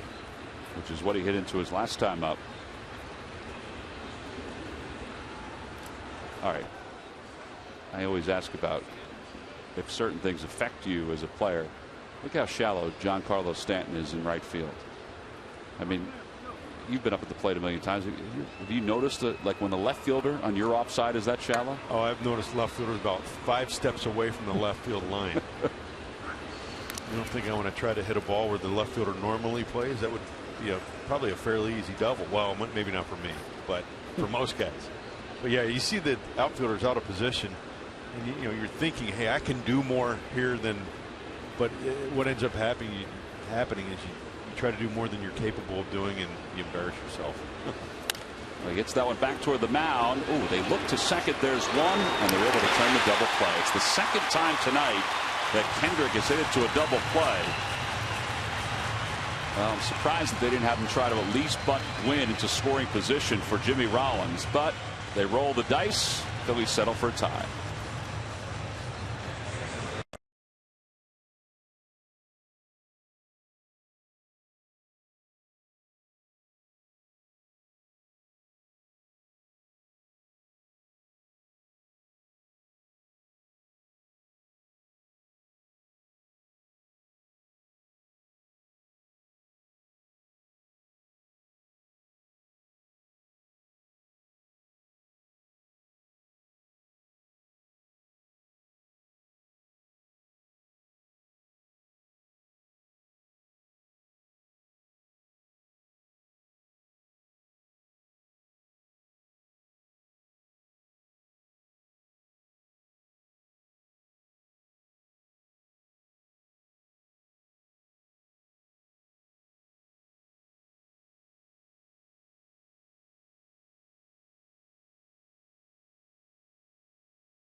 Plus Ford stores. Go further. By W.B. Mason. You can't go wrong when you buy right. And by Toyota. The Toyota Time sales event is going on now. Toyota, let's go places. Bottom of the fourth, Phillies 3, Marlins 3. Boy, the Phillies have tried twice to move a runner or get a runner home with Kyle Kendrick at the plate, and he's hit into 2 double plays. I mentioned it during the end of the inning. I'm still surprised that even that time they didn't bunt to try to get Gwynn into scoring position and just let Rollins try to drive the runners in. But instead they had Kyle swing away. Well, and it rolls your lineup over too. Yeah, they can walk Jimmy if they don't like the situation, but still you got Carlos coming up behind him. You have options. Right now the only option is get your glove and go out in the field and play some defense. But they are square, 3-3. And Garrett Jones with a sac fly his first time up will lead it off for the Marlins.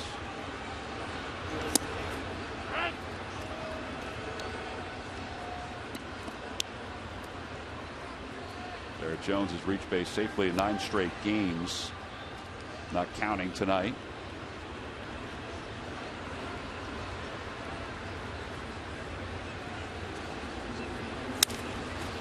Down the left field line, and it's slicing, but it'll stay fair. Dominic Brown gets to it. Jones is trying for 2. The throw to second is not in time.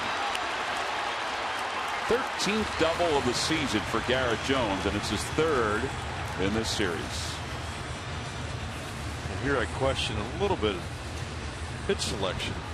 Start off with the fastball away, and then we come back with the changeup away, soft, and his previous at bat, when he hit the sac fly, he hit a changeup kind of like that, but he pulled it into, hit it deep enough into center field to drive in the run with the sac fly. So here's a situation where you can pitch him a little different, show him something different to be able to. I know it looks like they want to get him out away and they want to get him out with soft, but show him something in, get him away from the outer part of the plate. And now you're stuck with the leadoff man at second base. Well, they got Saltalamacchia looking on strikes the first time.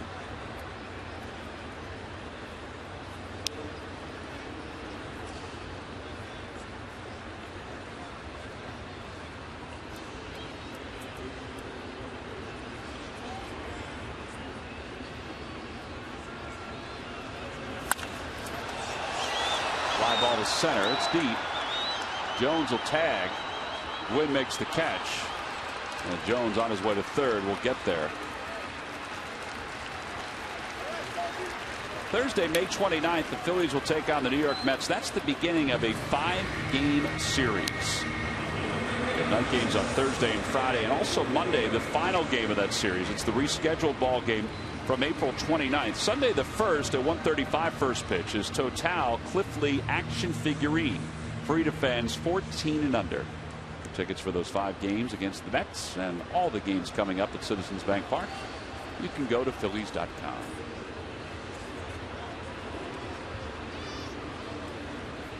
Ed Lucas, the batter, he lined out his first time up. The Phillies played the infield in.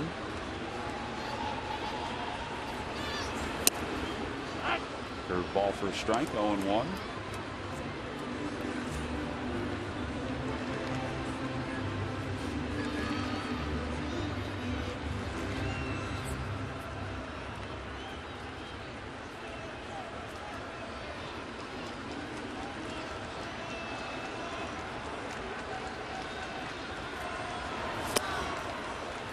Back with a changeup, 0-2. And a very quality changeup that ran down out of the zone.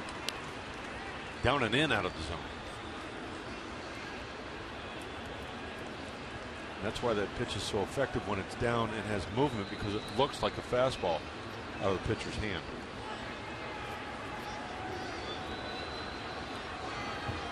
0-2 pitch. Carlos is way off the plate.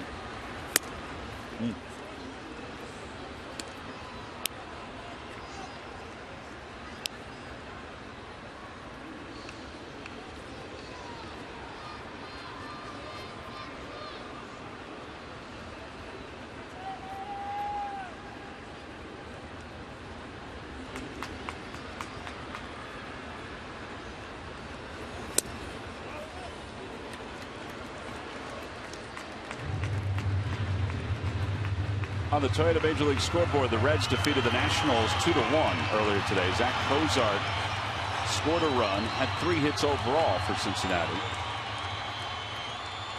So they took 2 of 3 from the Nationals. And now it's 3 balls and 2 strikes to Lucas.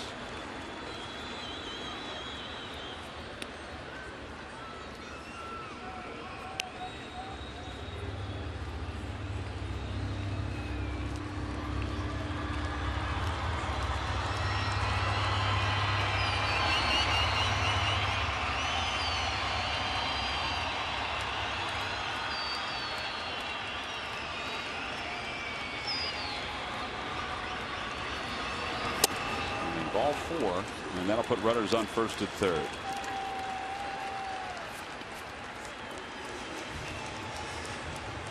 Well, they had him buried, and now they'll deal with Marcell Ozuna.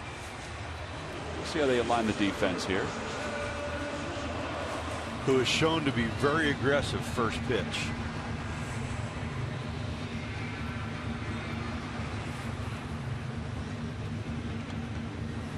Throw him a changeup or a curveball? Well, they started him off previous at bat with the first pitch changeup that he swung out of his shoes on. Why not?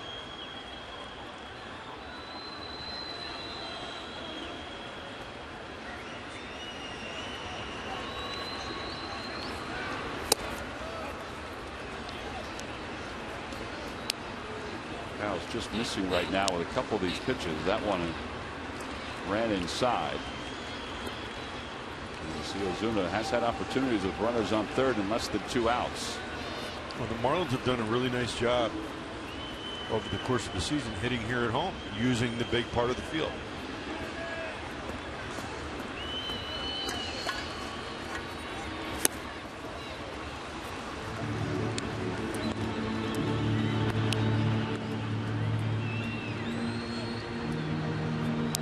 But again, with a young hitter, tend to be a little more anxious. I think that you saw that right there. Yeah, Ozuna's a .296 hitter here at Marlins Park.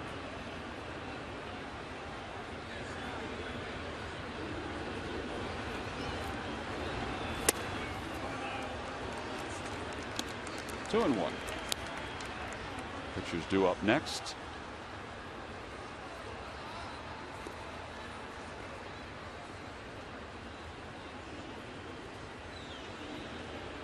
Garrett Jones at third. He led off with a double.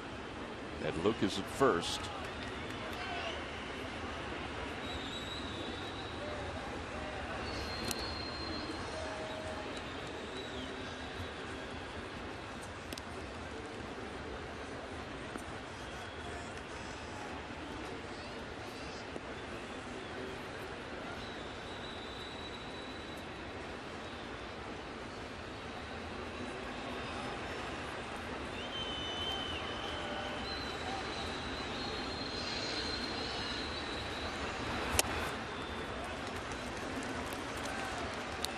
That ball in really isn't having an effect for Kyle right now.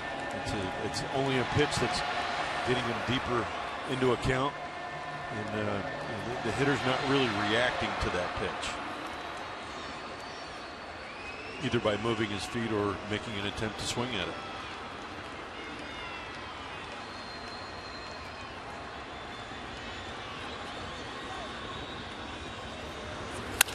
And a liner to center field. That's going to drop in front of Tony Gwynn for a base hit. Jones heading home. He really froze. And the Marlins retake the lead. An RBI single by Marcell Ozuna. It's now a 4-3 ball game. 23rd RBI of the year for Ozuna. And they'll bring Eovaldi to the plate. You see a fastball that was in and it was up. Might have been a 4-seam fastball, but again, not having the plus fastball, guys are able to get to that, as we saw with McGee in the first inning, and just push that ball into the outfield. Well, the 4-seam fastball is a pitch that he's been throwing more of the last couple of games.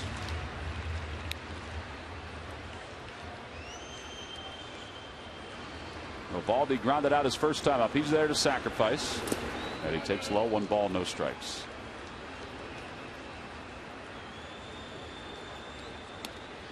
And 2 days we've been here, Brett Butler, their third base coach, has been out here working hard, really hard, with their starting pitchers on their bunting technique and getting bunts down. I had a conversation with him yesterday talking about how poorly they bunted as a team last year and the importance and the value it brings to a team and to a manager.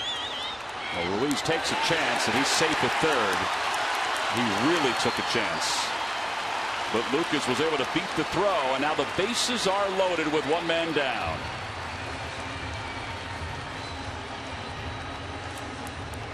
I know that's a bang-bang play, but I think Kyle realized he wasn't going to get there. He let Carlos take that ball.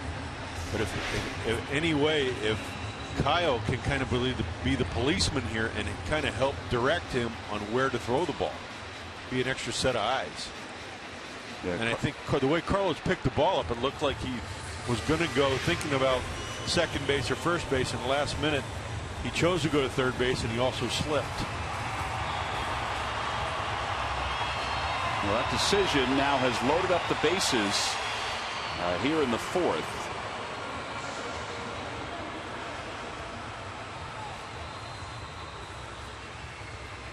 And they'll bring Christian Yelich to the plate.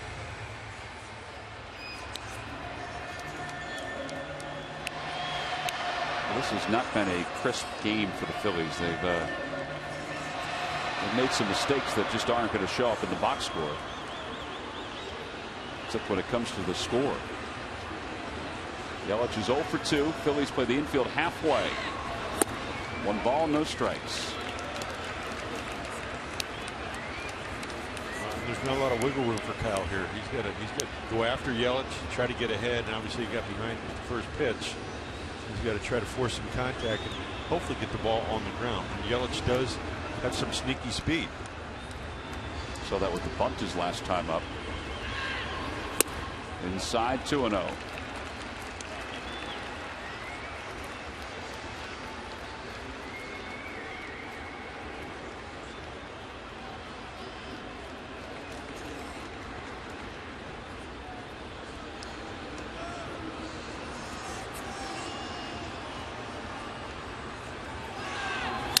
And a liner to left field, that's going to drop for a hit. 1 run is in. Ozuna will stop at third. Dominic Brown did a very good job of getting that ball in. And it's now a 5-3 ball game here in the bottom of the 4th inning, and still 1 man down. You would think shortly the Phillies are going to have to get somebody up in the bullpen.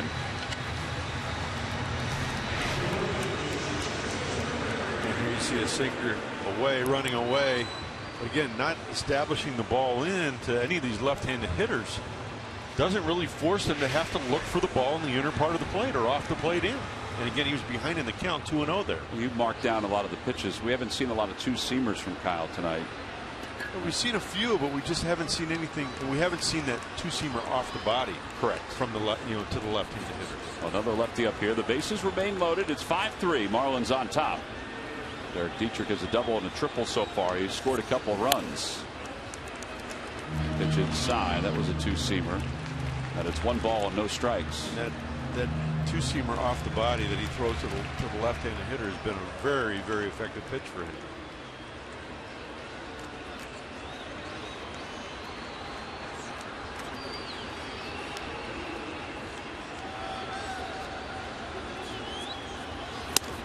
The throw behind Ozuna, but he's back.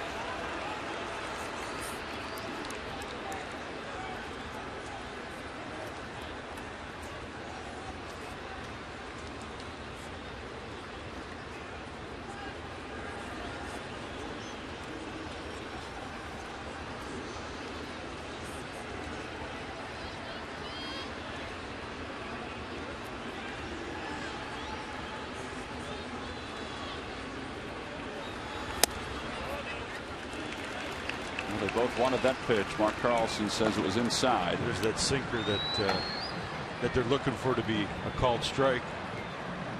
He's not getting. hasn't thrown it a whole lot. He threw some early and he didn't get the call, and I think they've kind of gone away from it.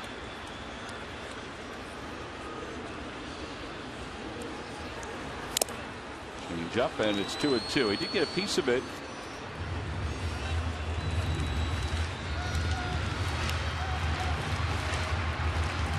Kyle's last win came on August 6th against the Cubs. He lost 7 to finish up last year.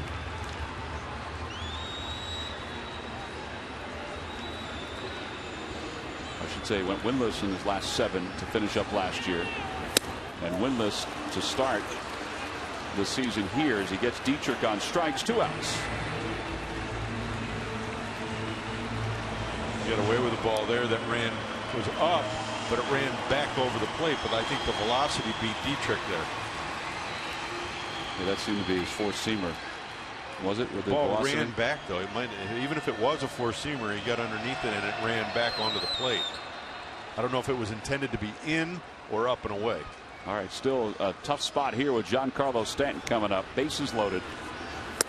And a breaking ball that's in there for a strike. It's 0-1.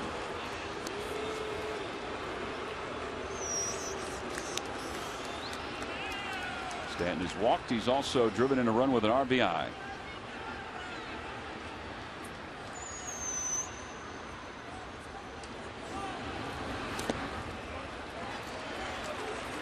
Nice. I like that right there. He starts him off with a really good curveball down and away, and then he throws the second curveball a little shorter, and Carlos has the confidence. First of all, Kyle has the confidence to throw it down in the dirt, but Carlos has the confidence to call it and then block it with the bases loaded. And it changes their approach completely to how they've pitched Giancarlo Stanton. I have a feeling they're going to go inside here. 1 ball, 1 strike. A chopper right side. This should get him out of the inning. And Kendrick is there to cover, and the side is retired. 2 runs do score, but the Marlins leave them loaded here in the 4th inning. We'll go to the 5th. It's the Marlins 5 and the Phillies 3.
And that includes Jimmy Rollins. And our Geico quote of the day coming from Ryan Sandberg on Rollins in the leadoff spot. He's just doing a good job. He's in a nice groove with what he's doing at the plate. As far as swinging the bat, being patient, the whole works. He's doing well in that leadoff spot right now. And it's a spot where he has been very comfortable with during the course of his career.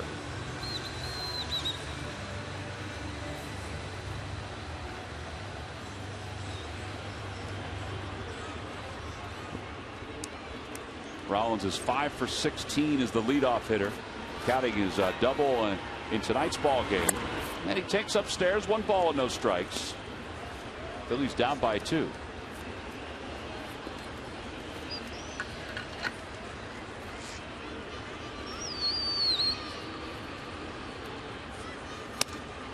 side 2-0. So it'll be Rollins, Ruiz, and Utley 1, 2, and 3 for the Phillies.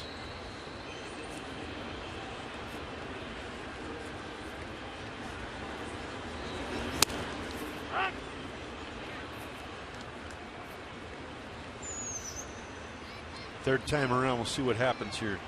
Phillies hitters, I think, have a really good idea what they're going to be seeing.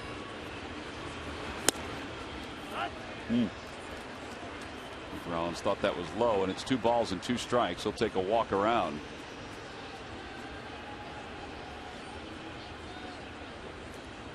Eovaldi doesn't need that kind of help.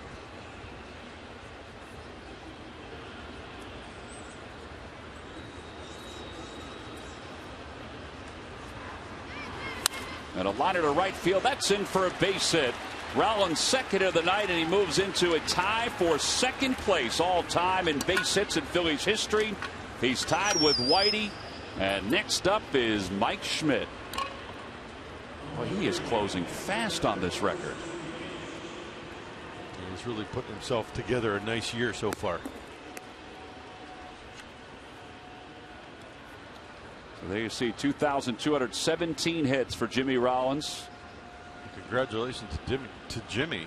It's 2 great players that have played it for the Phillies. 2 great players. Richie Ashburn broke Ed Delahanty's record. It stood for more than 50 years when Richie broke it. Of course, Mike broke Richie's record, and now it's Jimmy Rollins who has his sights set on possibly doing it. And the way he's swinging the bat, he's going to do it within the next month easily. The ball's in 1 strike to Ruiz. Rollins leads off first.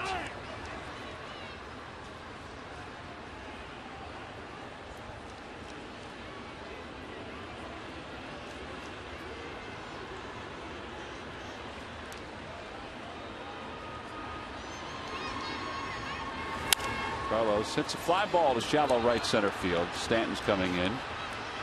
And 1 out. Rollins back to first. Well, the Phillies are 9-5 against the National League East so far this season. You have to play well against your division if you're going to have any chance to make the postseason. But in reality, Murph, the Phillies have played well against the National League so far this year, which is a good thing as we carry through. We won't have an American League matchup until August. It's certainly a good thing. The Phillies record 19-14 against the National League, and that includes 5 of the last 6 series against the National League. They have been winners. That's against the Dodgers, Arizona, Washington, the Mets, and Cincinnati. In fact, the only series loss against a National League team that they've had over that time has been the New York Mets, and that was a 1-game series because of the rainout. They lost the 1 game. They had the rainout in the next game, so they lose that series. But 5 out of the last 6. Now, the problem has been the American League, as you pointed out, just 1-8 in the games against American League teams, and that 1 win came on opening day, guys. Well, again, they don't have to worry about the American League until August, and then hopefully not until the World Series. Utley off the end of the bat, spins one toward third. McGee picks it up, pumps, nothing there. A base hit for Utley. The Phillies have 2 on with 1 out here in the 5th. Getting a little mojo started here. Chase cues a curveball off the end of the bat. And I think McGee made the right decision there instead of potentially throwing that ball away or short hopping Garrett Jones at first base and turning it into a 1st and 3rd or a man on 2nd and a run score situation. Well, Howard doubled his first time up. That drove in a run, and then he flied out to center.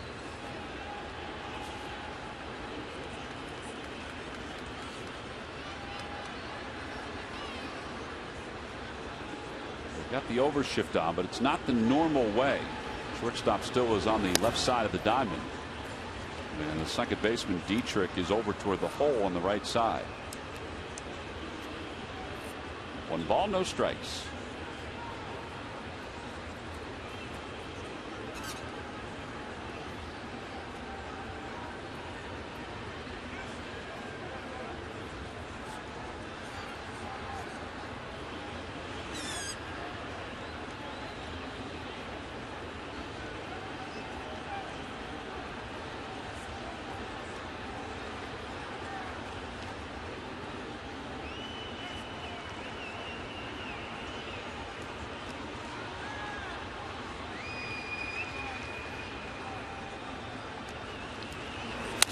Ground ball right side. Jones has it. His only play is to first. And he retires Howard. Up to second goes Utley. Over to third goes Rollins. Marlon Byrd is 2 for 2, so see if the Phillies can cash in with a guy that has been able to get some good swings against Nate Eovaldi.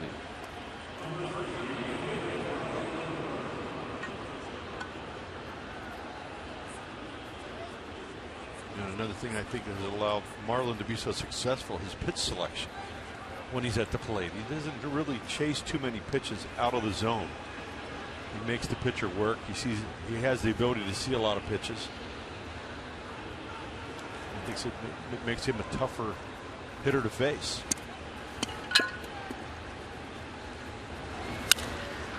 Well, he got a good pitch there, and he knew it, and he pulls it foul. It's 0-1. I think that for me, watching Marlon come up in the Phillies organization, what stands out now, I think he was more of a pull hitter when he was with the Phillies the first time. And now you have to play him straight away because he will use all fields. He's learned how to hit. He's learned how to use the whole field.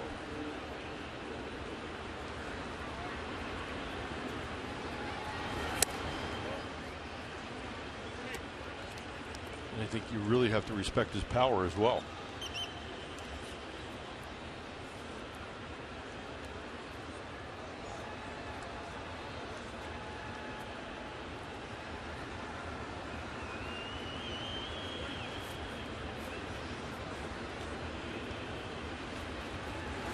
Outside, 2-1.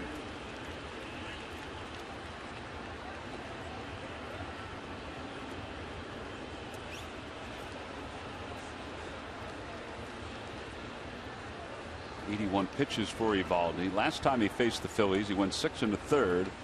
He allowed 7 hits and 4 earned runs.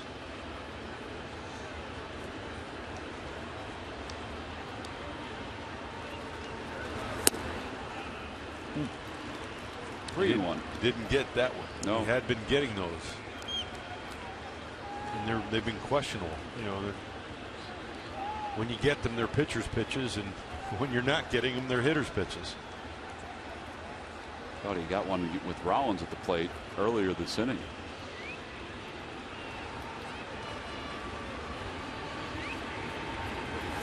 Outside, ball 4, and the bases are loaded for Cody Ashe.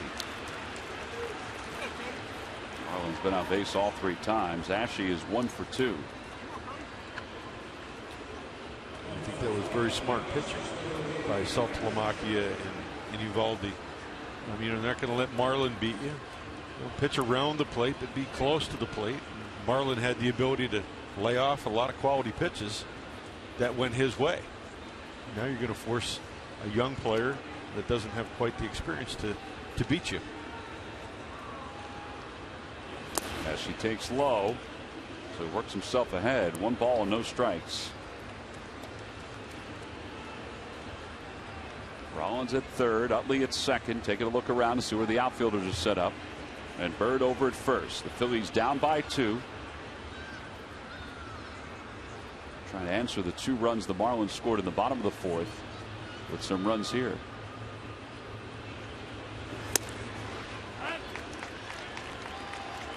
Tell you what, he's locked in with that fastball down and away from the left-hand hitter. He's thrown Chase a couple down there earlier tonight. He's thrown Cody 1 or 2 in his previous at-bats. When you have the ability to throw that ball 95 at the knees and then also elevate it. That ball's lined out toward right center field. Stanton is over. He makes a diving attempt and he pulls it in. What a play by Giancarlo Stanton. He just saved the lead for the Marlins. That would have cleared the bases for the Phillies. Instead, it ends the top of the 5th inning. He is unbelievably athletic, and he used his athleticism to close. And after he left his feet, he kept his eye on it. This was an outstanding grab by Giancarlo Stanton.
We're going to see a better play than this for quite some time. Giancarlo Stanton got a great jump on that ball and really kind of looked like he knew he was going to catch that ball all the way, and he made last-ditch effort and laid out and makes a great catch. Brought to you by your local Hyundai dealers. And there's not a huge crowd at all here at Marlins Park, but the crowd that is here, I mean, they were on their feet while he was coming off the field. Casey McGee leads it off. He's 1 for 2 off the end of the bat. That'll be back into the seats. It's 0-2. Well, we've been talking about how shallow he plays. He was back a little farther on that at bat by Ashe, but he still wasn't way back there, and he had a lot of ground to cover.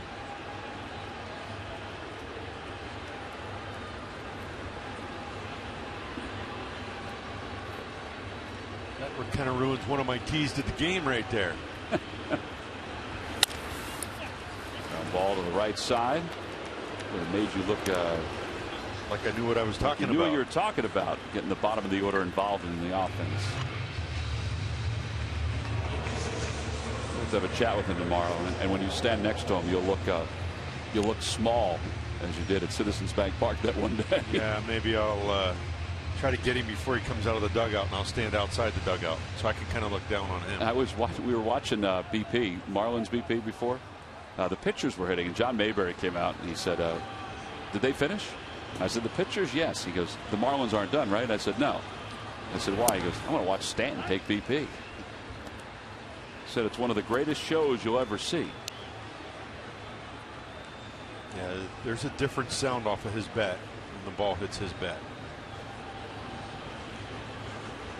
0-1 pitch, and it's 0-2.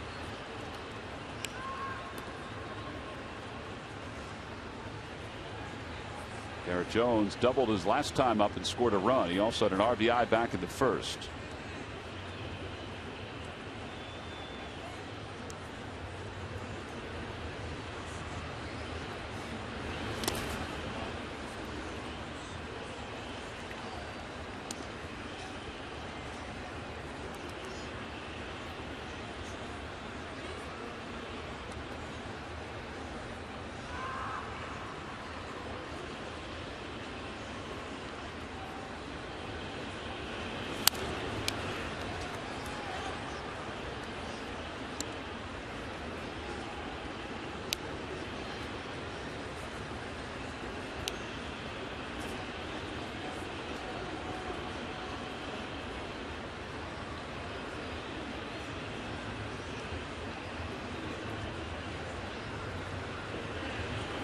Swing and a miss. He got him with a high fastball. 2 outs here in the 5th.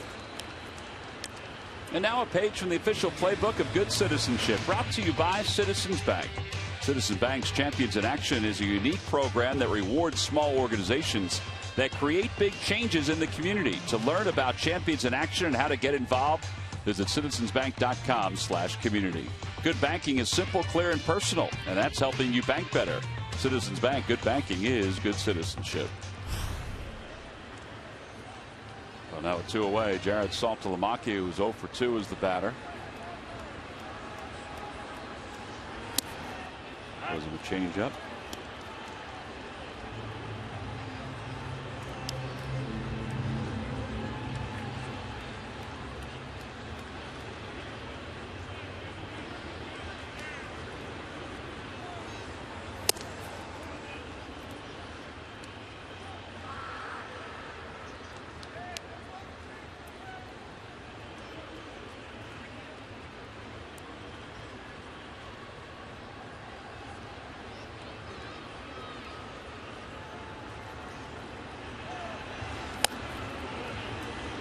Wow.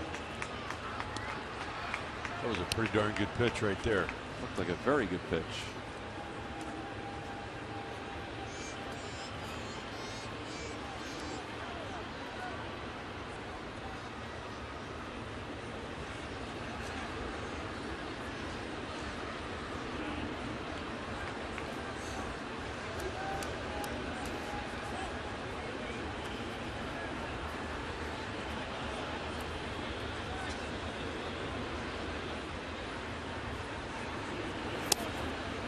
fades outside, 3-1. Tell you the Major League scoreboard, the Dodgers and the Mets are battling at Citi Field, and the Dodgers lead it 3-2. Eric Campbell did hit his first home run for the Mets. It was a 2-run shot.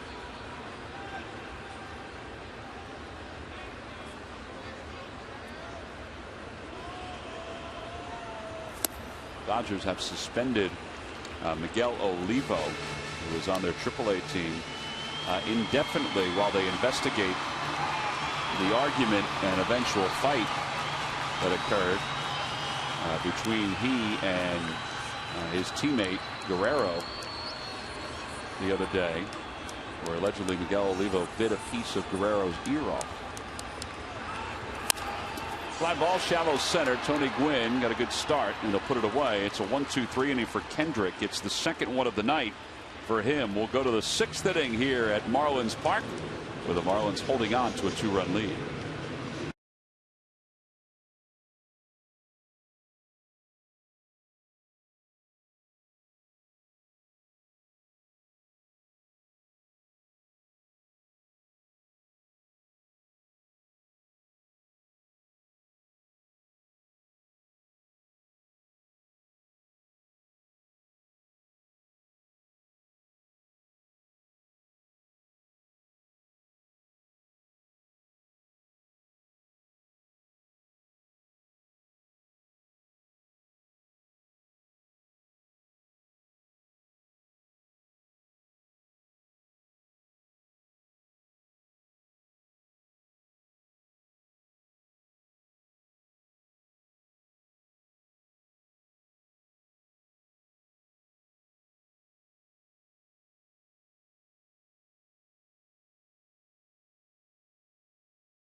Doing everything he can to propel the Phillies offense in the right direction.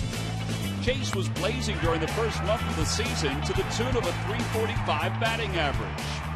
April turned to May and Chase kept connecting. For the first 2 weeks of the month, he is hovering around the .400 mark in on-base percentage. He continues to sit among the National League leaders in average, on-base percentage, and doubles. And his production is brought to you by Independence Blue Cross. Live fearless.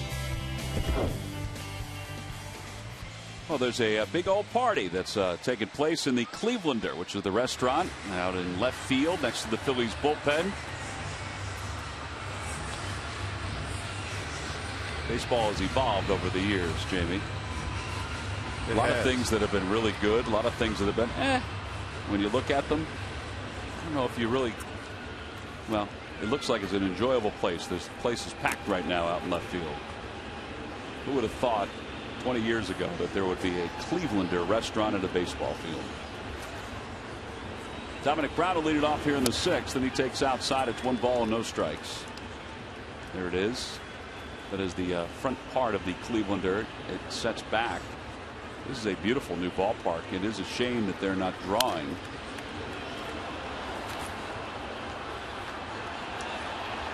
But they hope with all this young talent that they have that they will eventually start drawing more crowds.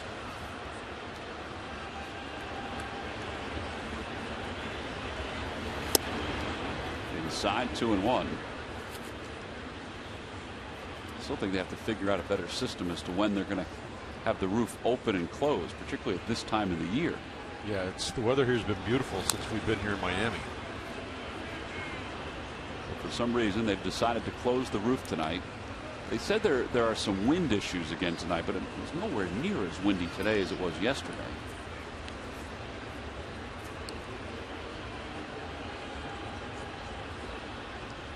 No wind right now. It's blowing straight down tonight. Balls and 2 strikes. They've had the roof open 8 games so far this season. They're 17-6 here at home.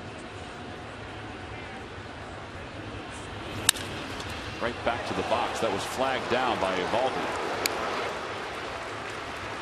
1 away.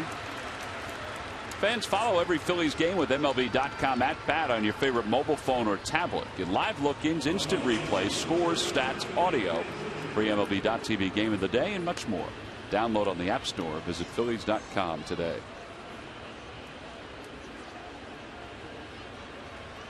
Well, it is comfortable to sit and watch. They say the ball travels better with the roof open. Is the way the wind does move. I would believe that. And there's probably a little more humidity in the air too. And the panels out in left field, which are above the Cleveland or the windows, those when the roof is open is usually when those will be open too. Maybe we'll see that tomorrow. Yeah, because it was beautiful today. Wind pops it foul. It's 1-1.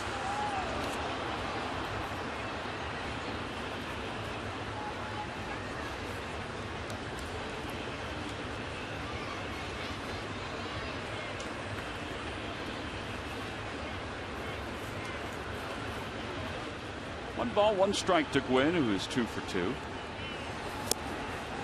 it's 1-2.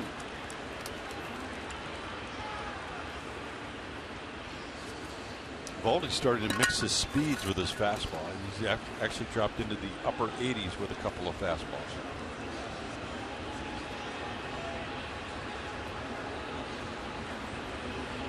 Throwing the ball rather well tonight. Well, now the pitcher's going to get that pitch. But it's 2-2. You don't see many pitchers with the over the head motion with their glove. The two hands, throwing hand in the glove. Look how he comes over the top of his head. You don't see many guys with that style anymore. Many years ago, it used to be a very prevalent style, and why guys have gone away from it, I don't know. Some people may look at it as a wasted movement. And the other thing is it's another timing mechanism that you have to try to create in your mechanics. Yeah, they always say less is more, particularly when you're in your motion as a pitcher. Some guys use more to offset deficiencies. There's a fly ball to center, playable for Ozuna. He doesn't barely move for it. And the Phillies have 2 outs on the board. And Kyle Kendrick will bat here in the top of the 6th. And some pitchers, when they go over their heads like that, will tip their pitches. Sometimes when their hand gets in their glove and the backs of their hands would be exposed, or their glove may look different based on the pitch they're holding. So much to think about. These hitters are pretty smart, and then you get all this video on top of it. If they can find a way to gain an advantage from the hitting standpoint, they will. Well, I think the same could be said from your standpoint. Well, too. I was gonna finish that by saying if my broadcast partner were sitting here, he would be saying the same thing about us pitchers. 1 ball, 1 strike to Kendrick.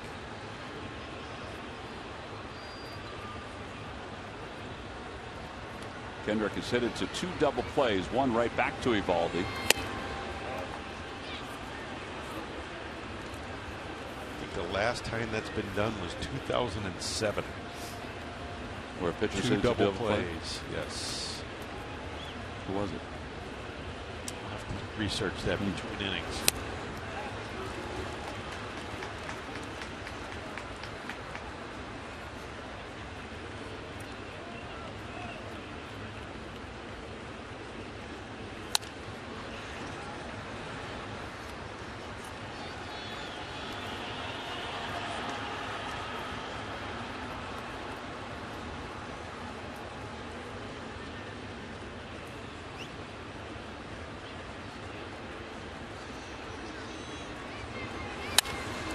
Kendrick lines 1 foul.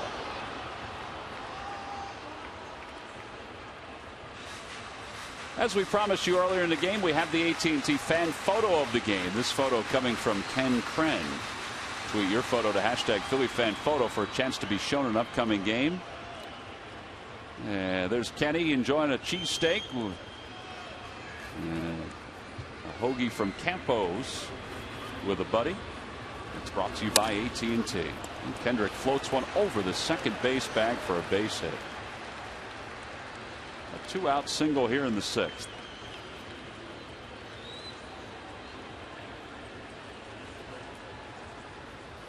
And that'll bring Rollins to the plate.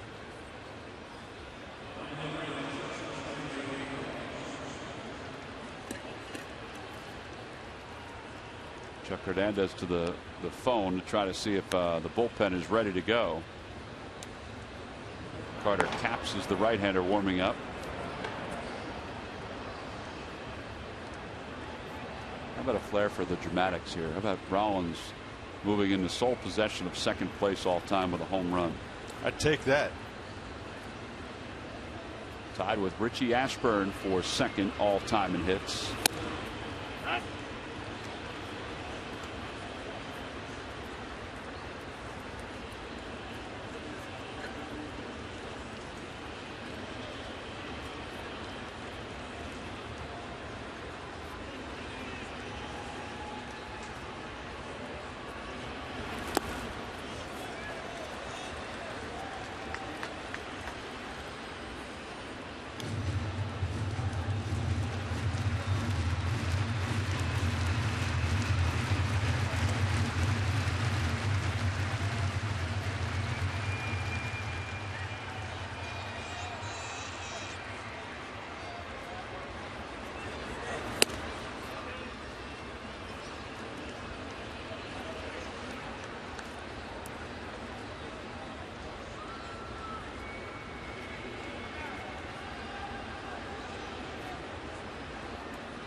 Low 2-2 to Rollins.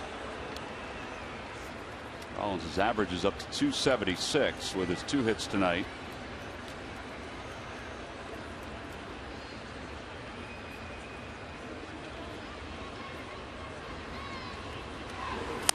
And a roller out towards second. Dietrich is there, and the side is retired. So no runs, 1 hit, and 1 man left. We've played 5.5 here in Miami. It's the Marlins on top of the Phillies 5-3.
Local Delaware Valley Honda dealer, shophonda.com. Buy McDonald's. Any size hot or iced coffee is just $1. McDonald's, I'm loving it. Buy AT&T, mobilizing your world. And buy Budweiser. Here's to Budweiser. Here's to baseball. Last of the 6th inning, it's a 5-3 Marlins lead. And as we go to the bottom of the 6th, it'll be the bottom 3rd due up. Ed Lucas, Marcelo Ozuna, probably a pinch hitter for Nate Eovaldi. Just kind of looking out at the bullpen, we're seeing there's a lefty up right now what the lefties do up for the Phillies after Ruiz starts the top of the 7th. Mike Dunn is firing. I feel like they've gotten enough out of Maeda Baldi. I think he's gotten to his pitch count, and he's actually thrown the ball pretty well. Lucas hits it back toward the middle. A base hit to start the 6th inning. Phillies Baseball Academy is open for boys and girls aged 6 to 14. You get professional coaching and skill development from Phillies players, coaches, and Baseball Academy instructors. It includes official Phillies Baseball Academy uniforms, a trip to Citizens Bank Park, 15 different locations, and for information you can call 610-520-3400. Marcell Ozuna is 1 for 2.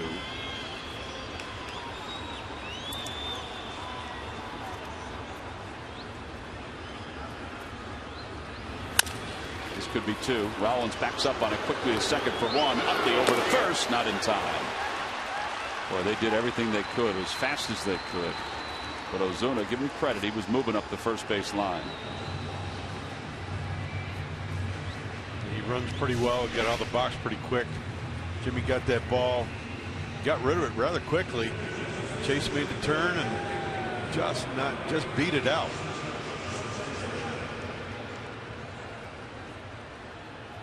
A lot closer than I thought.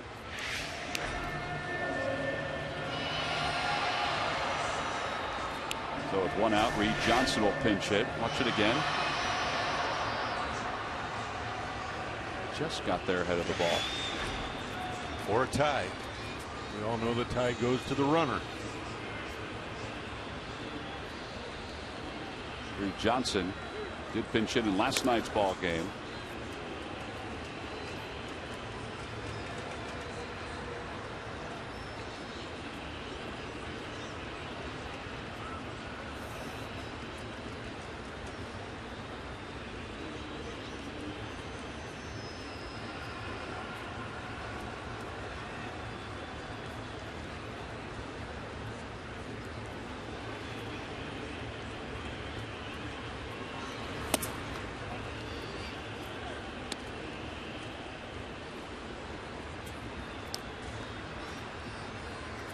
Potentially could see a hit and run right here. Reed Johnson handles the bat quite well. Has the ability to hit the ball the other way. He's got a big gap in right center field. Ozuna runs quite well. The Marlins would like to tack on another run here. Phillies probably thinking along the same way. They keep throwing over to keep Ozuna close. And this rolls over to the top of the lineup.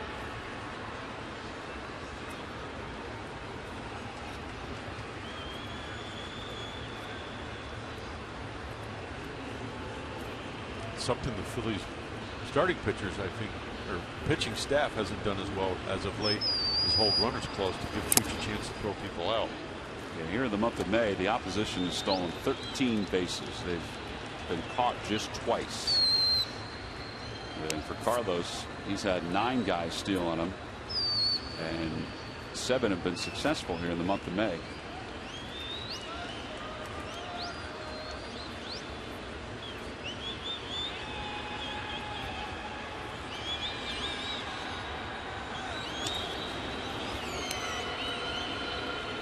Guarantee you, coaching staff, especially Larry Boa, Juan Samuel, and Ryan Sandberg, are keeping a really close eye on Ozuna to see if he's doing anything to tip off that he may be attempting to steal or hit and run.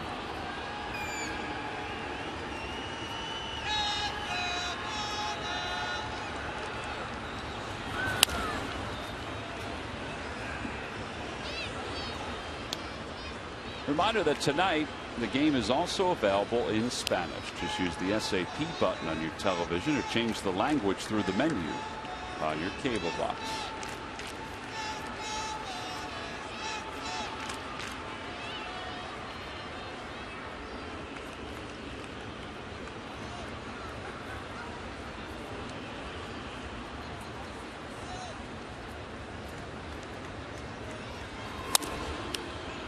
Johnson just trying to stay alive. That's why Reed Johnson's so tough. The ball was down and away, and he just kind of flicked at it.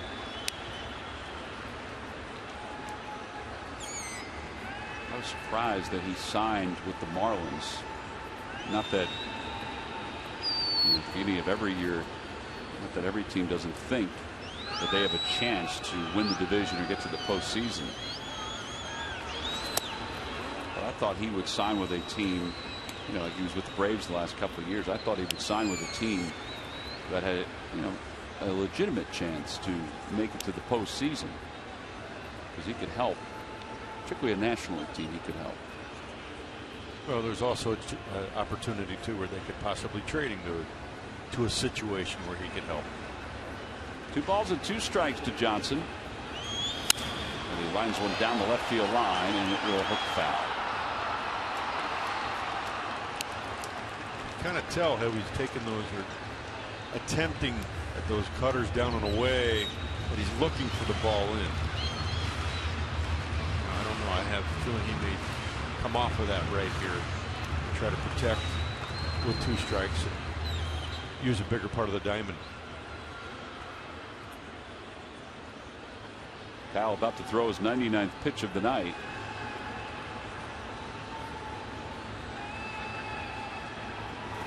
And a line drive. Oh, right back at Kendrick. His only play is at first. Yeah, there are 2 outs. Hopefully he's okay. That ball, much like game 1 for Kendrick against the Marlins, went right back at him. He was able to catch the one in game 1. Sean Ficazzi, the Phillies athletic trainer, trots out to make sure he's okay.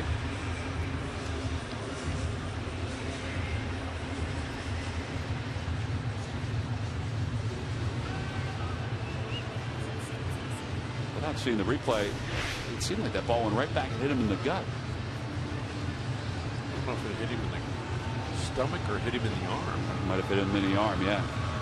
Maybe the glove slowed it down a little bit. This is the last start against the Marlins. This ball, bam, right back toward his head. That would hit him in the glove, fortunately. Well, his night is done anyway, so he'll give the baseball to Ryan Sandberg. So Kendrick cannot end his losing streak here tonight. He's been lifted from the game. Mario Hollins is coming in. A pitching change for the Phillies here in the bottom of the 6th.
Fans trivia quiz answer. All right, Jamie, here's the question one more time. What Marlins pitcher no-hit the Padres on May 12th, 2001? I'm going to go with A.J. Burnett. A.J. Burnett is correct. In that ball game, Burnett walked 9. And here is the final out. It was out at Qualcomm Stadium. A.J., the final out, is that Phil Nevin? That was Phil Nevin. Pop up on the left side of the infield, and celebration. His pitching coach then was Rich Doobie, former Phillies pitching coach. I didn't know that. Said he threw maybe 10 curveballs the whole night.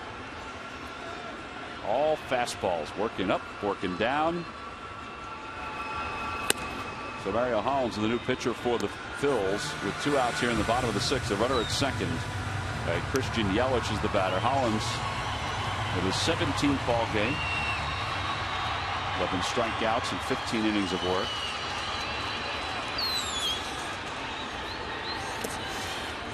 Two balls and no strikes.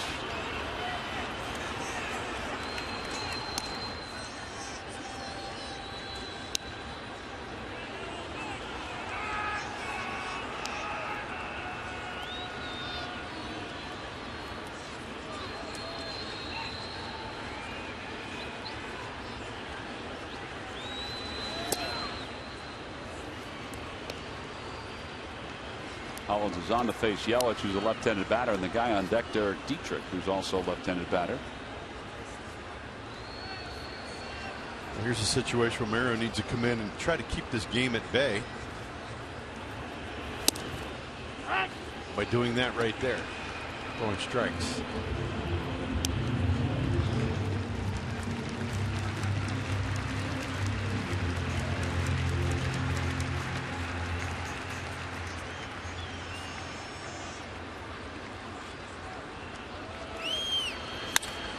Fly ball center field. Gwynn on the run. This one is going to be over his head, and it's a one-hop off the base of the wall. Ozuna scores.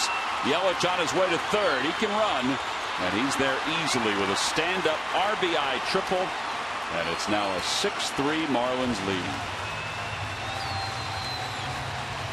4th triple of the year for Yelich. He can finish the line on Kyle Kendrick.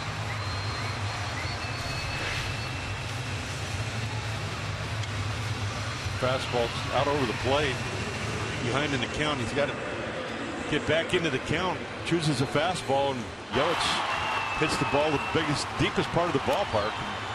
Tony Gwynn Jr. just didn't have enough leg to get there tonight. Yeah, a little different speed on that one compared to last night. Now Dietrich is up, so the Phillies deficit is at 3.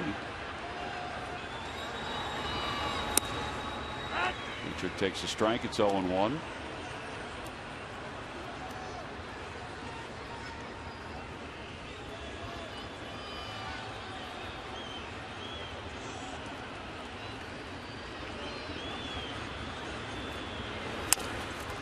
And Hollins will take that comebacker, flip underhand Howard, and the side is retired. But a run does score. 2 hits in the inning for the Marlins. They leave 1 over third. We've played 6 here at South Florida. Phillies have some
Time now for our local Honda dealers game summary. The Phillies trail at 6-3. The Phillies have managed 10 base hits here tonight, but Nate Eovaldi was able to work around some extra damage over his 6 innings of work.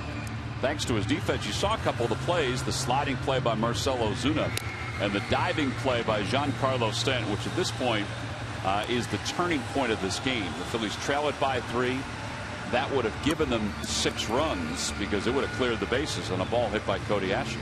Yeah, and that's, when you're looking to win games consistently, you need your defense to play well behind you, and that's what the Marlins have done tonight.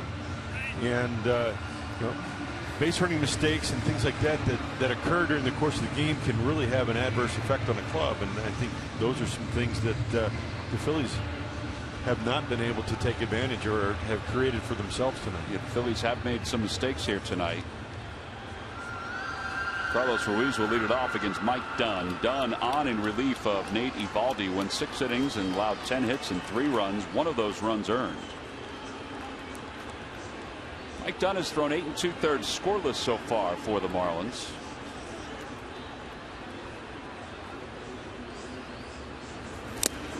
Phillies have seen plenty of Mike Dunn, first with the Braves, now with Miami.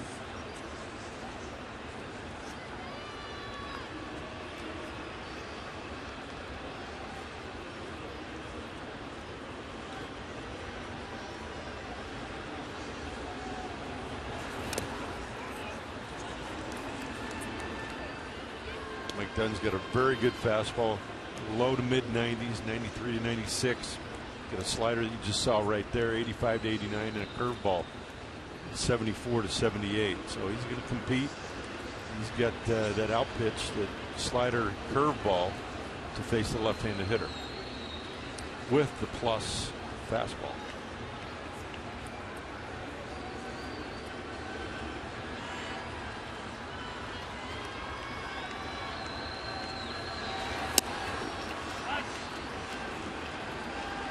Carlos reached on an error in the first and scored, struck out in the third, and then fly to right his last time up. He's 0 for 7 in the series.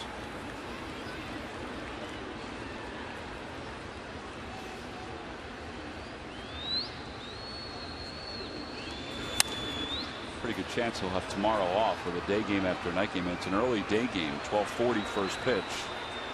Cole Hamels is scheduled to pitch tomorrow for the Phillies.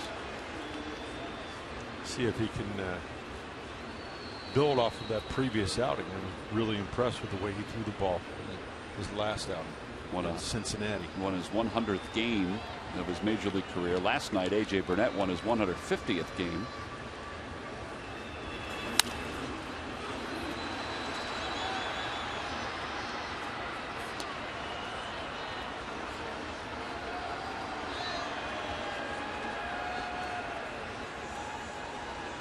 Fanatic dangle hats are everywhere.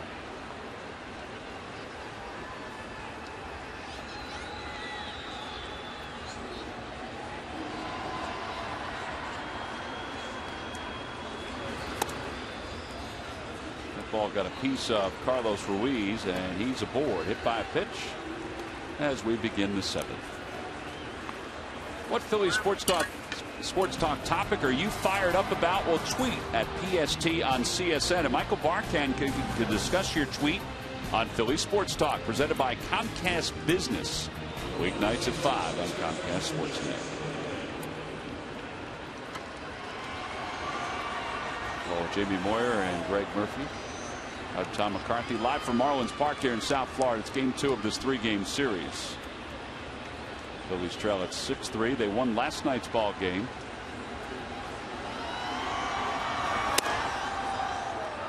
Kyle Kendrick lasted 5+ innings for the Phils tonight. He's charged with 6 runs on 7 hits.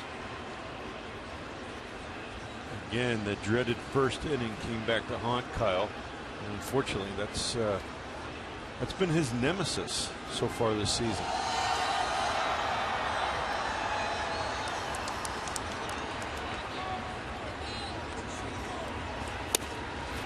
Ball and 1 strike to Upton.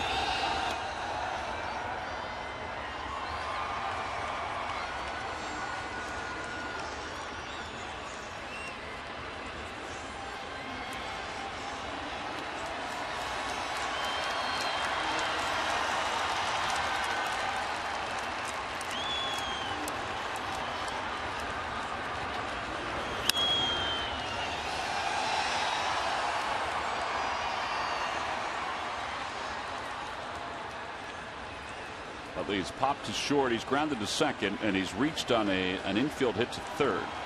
So he's 1 for 3, 2 for 7 in the series.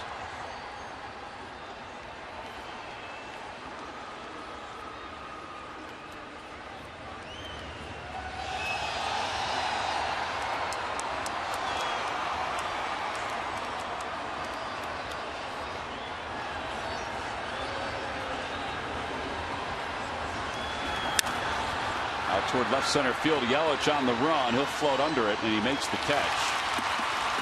Back to first goes Carlos Ruiz. And that'll bring Ryan Howard to the plate.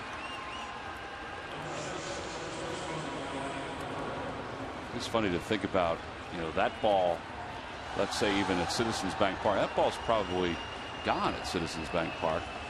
It's probably gone at many ballparks. There's so much room out there. 386 to left center. Citi Field, it's still in the yard.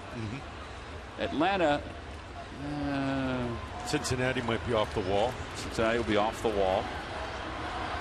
Atlanta would be close. Atlanta probably would stay in the yard too. That's got a pretty big gap in left and right center field. Heck, in Boston with the off the green monster over. Most definitely. Yankee Stadium would probably be off the wall, or probably in the bullpen. Might have gone into the bullpen. Here it's just a routine fly ball. LA may not have gotten it to the track if it was at night. Wasn't carried that well in Los Angeles at night. That's what I'm saying, is that Utley hit it well. And it turns out to be an easy out.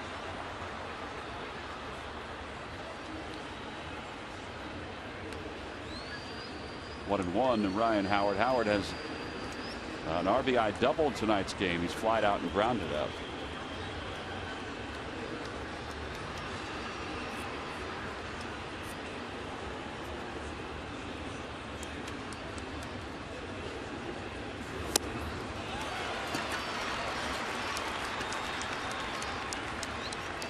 Dunn showing a very good fastball tonight, and a great willingness to just throw it pitch after pitch after pitch.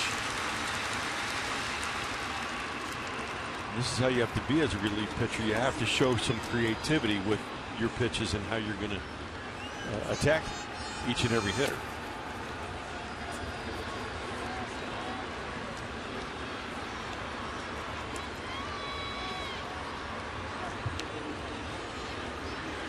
Whether it be in back-to-back games or back-to-back series. And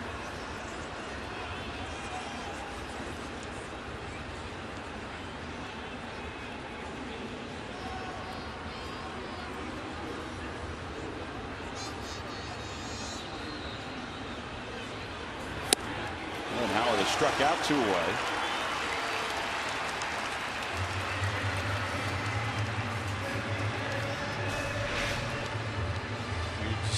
For a fastball down and away, he throws a fastball up around Ryan's belt and just actually throws it right by him.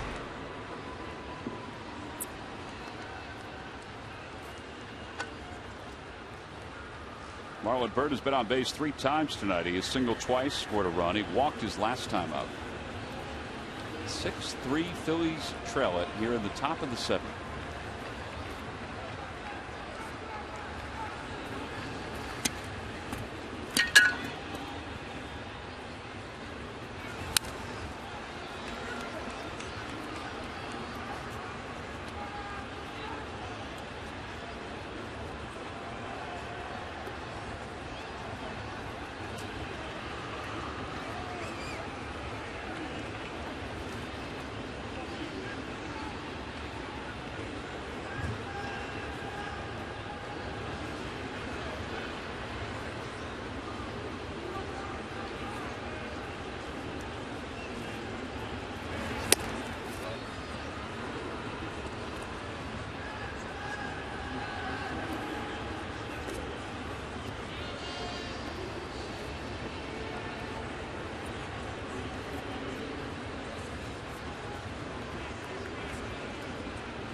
As you look around the ballpark, you really don't see too many bad seats. It's a newer stadium. They look like they're fairly steep up top. Obviously, we haven't seen anybody sit in those seats this series. No. Fly ball fouled on the right field line, and that'll be out of play. You know, you look at this facility, we have never been here when it's been sold out. Now, I don't know how many teams have been here when it's been sold out. But when Jeffrey Loria, who's there in the blue dress shirt, Jack McKeon, the former manager of the Marlins, sitting behind him in a black shirt, when they opened this place up, they felt, because they made a lot of moves, that it would be jammed like a lot of other stadiums around baseball. But just, you know, even that first year, they got off to such a bad start with all those stars, those quote-unquote stars that they had, and they could never get it going. And then they traded everybody away, and there is some disdain for the ownership group down here in South Florida because the way the financing of this ballpark was handled, and because they went out and got the free agents, kind of like Wayne Huizenga did years ago before the Marlins won the World Championship in '97, and then sold them all off. And then they sold them all off after the first year here. Bird, a swing and a miss. Side is retired. Back-to-back strikeouts for Dunn. Phillies leave a runner over first. They've left a base runner in each inning. Time to stretch here at Marlins Park with the Phillies down 6-3.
Marlins on top as we go to the bottom of the 7th inning here at Marlins Park. It's time now for the Subway winning box score.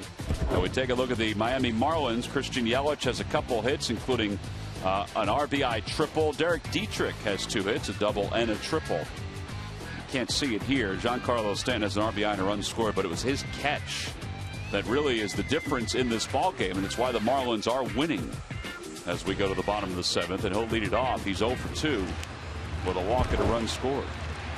Jeff Manship will take over for the Phillies. Manship in his 13th ball game.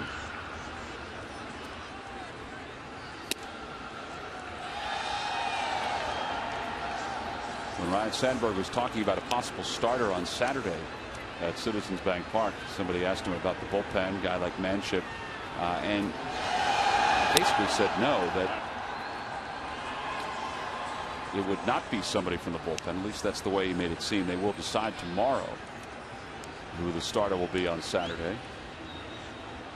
1 ball and 1 strike to Stanton. It would be interesting if they would at least consider it. I mean, Jeff's been here the whole season. He's probably going to be the most comfortable filling that role. It's just a matter of how far he can get into a game. I think that's the question.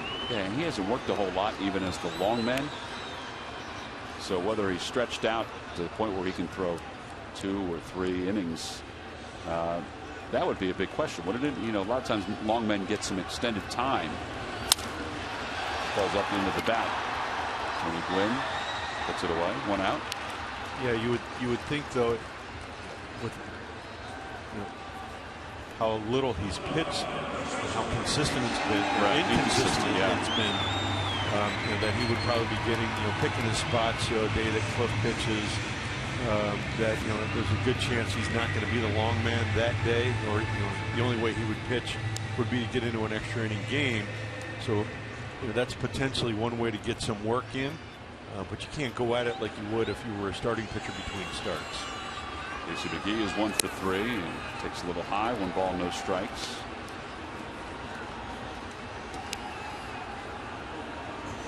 But yeah, you think after how well he pitched in spring training, and very deserving the opportunity to make this ball club, that at least they would consider in that decision. But again, they may not want to pull away, take away something from their bullpen. 1-1 pitch to McGee. Off the end of the bat, off the glove of Manship, misdirected for Utley. 2 outs. And that'll bring Garrett Jones to the plate. It's time for the Major League Notebook. Murph. Hey, thanks a lot, Tom. Brought to you by Gwinnett University. A lot of talk about elbows here in Miami and elsewhere. And a month after being nailed with a flexor strain of his own, White Sox starter Chris Sale will return to the field for Chicago. Sale's going to pitch on Thursday of this week against the Yankees. He's 3-0 with an ERA of 2.30 so far this season. And the Cleveland Indians finished off a wild 3-game sweep over the Detroit Tigers, and they did it in a crazy fashion after a back-and-forth game. The final was 11-10 in 13 innings, but how did they win it? How about they loaded up the bases in the bottom of the 13th and brought it home with a balk. Al Albuquerque balking home the winning run for Cleveland. They are able to sweep the first-place Tigers. It's the first time that a game has ended on a balk since 2011 in Major League Baseball. That's interesting. I remember, I don't know if this was the game or not, but there was a game in Milwaukee where Mike Stanton balked in a run from third base. That was before 2011, though. It's an odd way to finish it off. But you'll take it. But you'll take it. In 13, you'll take it if you're the Indians. Things have not gone as well as they expected this year in Cleveland. 1 ball and 2 strikes. Murph, I like the red shirt, by the way, tonight. Well, thanks. Yeah. We were supposed to wear this last night, Jamie, as you know. Here we go. Someone forgot theirs, so. I did forget it. I didn't mean to forget it, but I did forget it. I was just giving Murph a compliment. Yeah, that's good, but Murph was not going to let that compliment slide. No, I was not.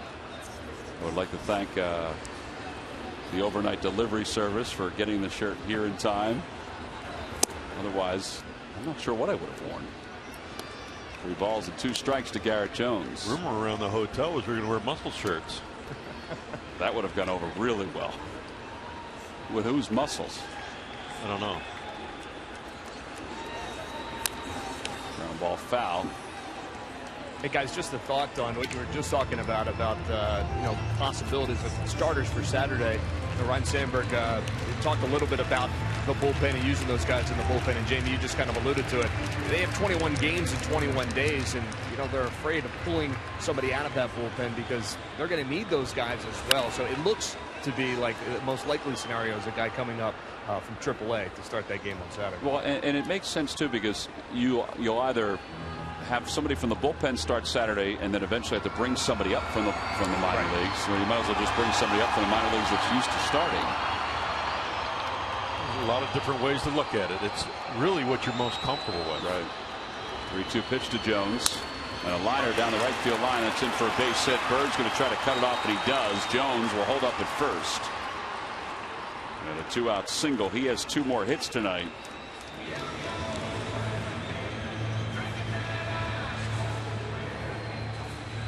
And now Jared Saltalamacchia, who's 0 for 3. Back to that point, I don't think there's a right way or a wrong way to do it. It's whatever you're comfortable with. It's the comfortability and how your club is going to benefit. Losing a starting pitcher is always, a huge issue to any starting rotation. And not knowing the length of that loss, and the loss of the quality innings that the Phillies are going to lose, doesn't mean that the person filling those shoes won't be able to throw the quality innings, but it's knowing that Cliff Lee is out on the mound. I think there's a big difference there, and even on your own ball club. What the Marlins are going through with Jose Fernandez being out.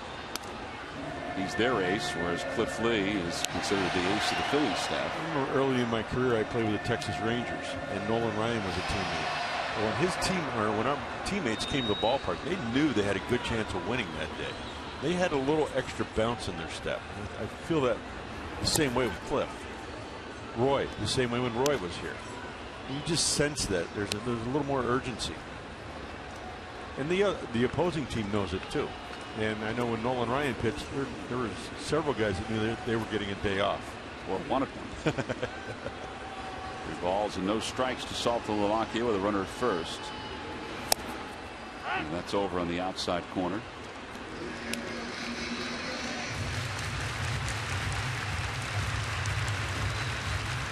Garrett Jones at first.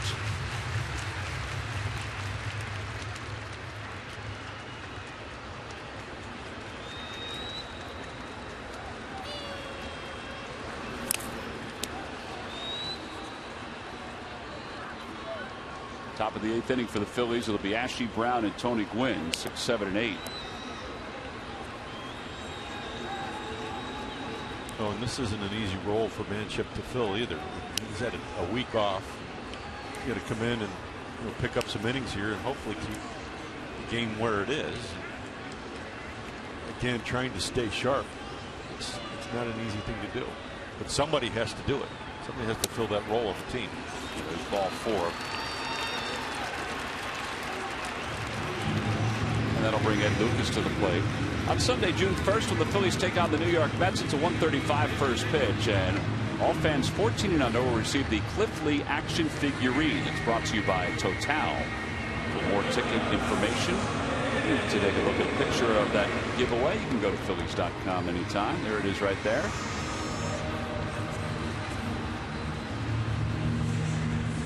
Last night there were 15 walks combined in the game. Not as many walks given out here tonight. Manship just walked Salto Milwaukee, and Lucas is up.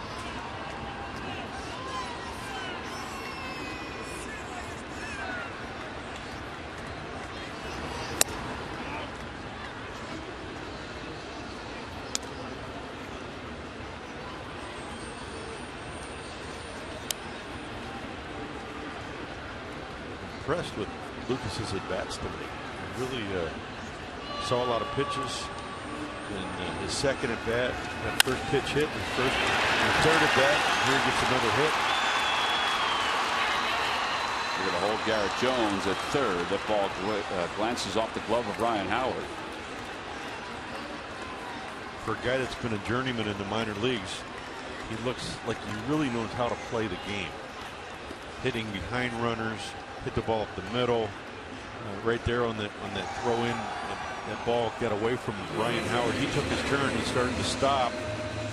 And he saw that ball get away from Ryan. He took an extra 2 steps just in case the runners in front of him were going to advance.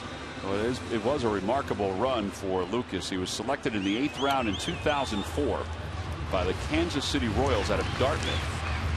And it wasn't until last year, 9 years after he was drafted, that he was able to make his first appearance in the big leagues. There's Marcell Ozuna with the bases loaded. Has an RBI tonight. It came back in the 4th. There's 0-1.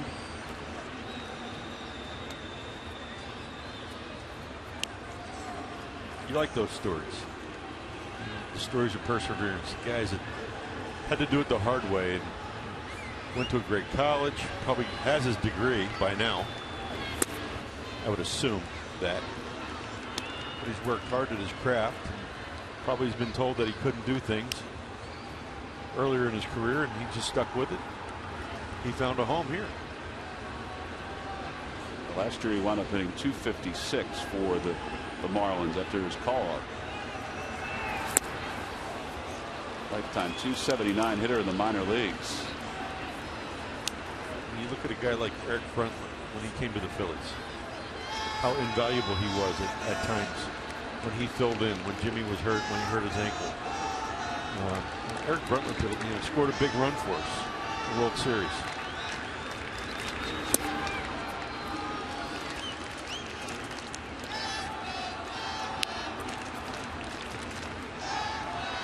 You need players on a team to be able to fill those roles. As we talked in our pregame, utility guys. You need utility guys that can go out and pick up a guy in the middle of a game. Your manager needs to have confidence in you putting, if you're an infielder, maybe putting you in the outfield.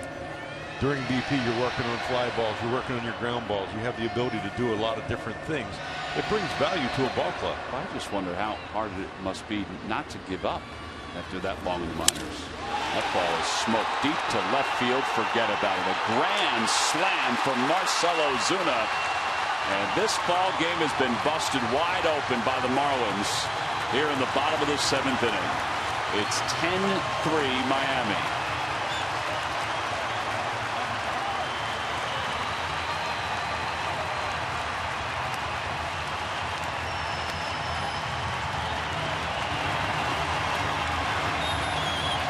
Five RBIs for Ozuna.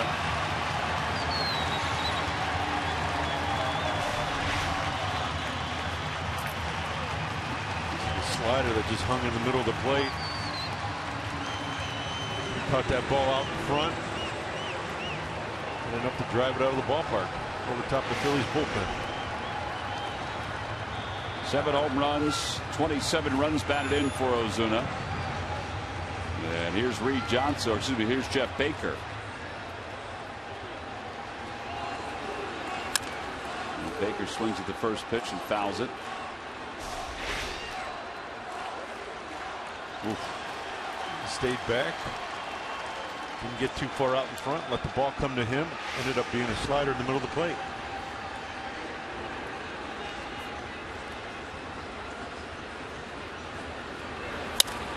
Off the end of the bat, now to shallow center. Tony Gwynn is there. And the side is retired, but the damage certainly done by the Marlins. 2 out, grand slam by Marcell Ozuna. We'll go to the 8th inning. The Phillies down by 7.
Nissan. Get to your local Nissan store for the ride of your life, plus bonus cash. Shop ChooseNissan.com.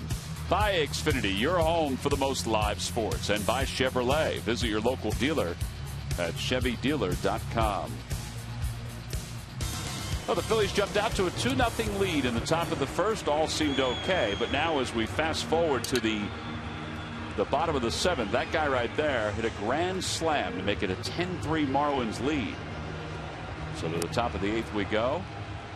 Carter Capps will take over for the Marlins. Jeff Manship hasn't had a whole lot of consistent work He got the first 2 outs in the bottom of the 7th, but then base runners started to mount. So Cap's in his 8th ball game, 14 strikeouts in 10 innings.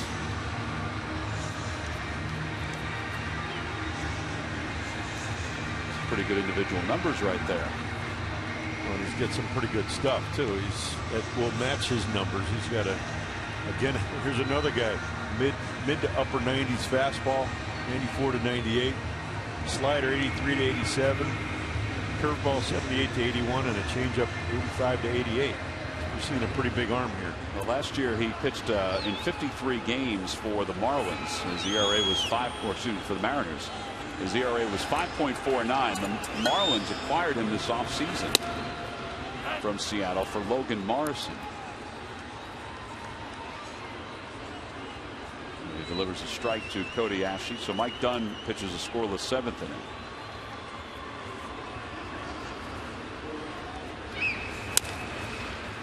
Toward the hole, backhanded by Lucas. He runs a little bit before he lets it go, and Ashley saved the first.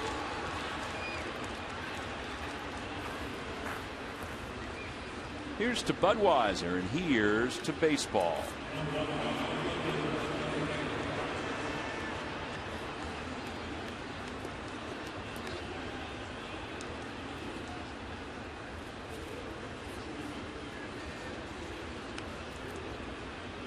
Dominic Brown is 0 for 3.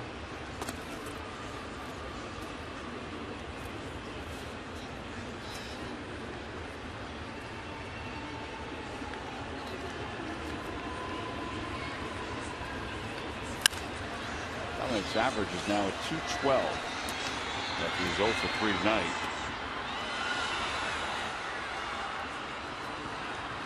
He's not been able to get things going. Looks like he's a little bit behind the fastball right now. Not able to catch up to it. His on base percentage is at 266 now.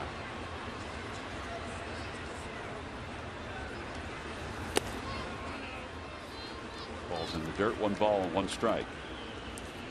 Mentioned earlier that the Phillies did bring up Darren Ruff today to take Cliff Lee's spot on the roster.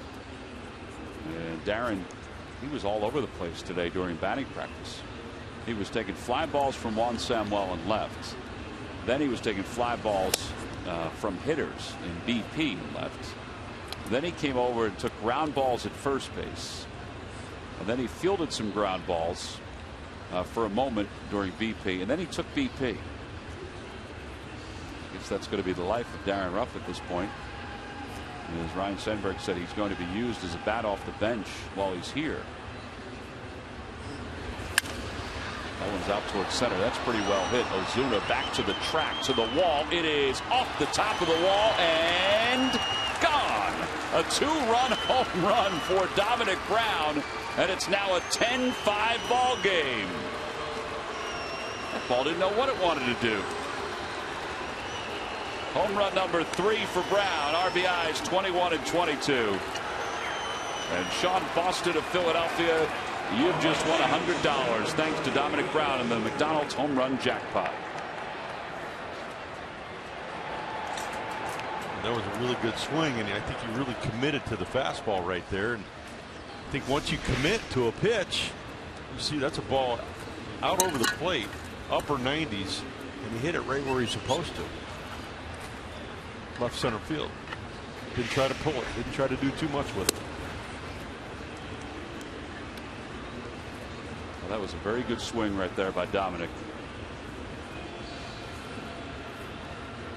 Ball hit, I guess it was above the diamond in the San Francisco Colorado game. Literally looked like it hit the fence, popped up, hit the fence again, but toward the back of it, and then went over.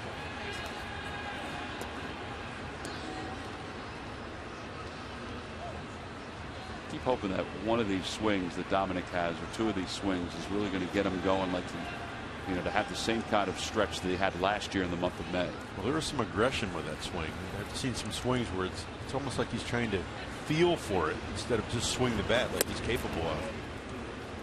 3 balls and no strikes to Tony Gwynn.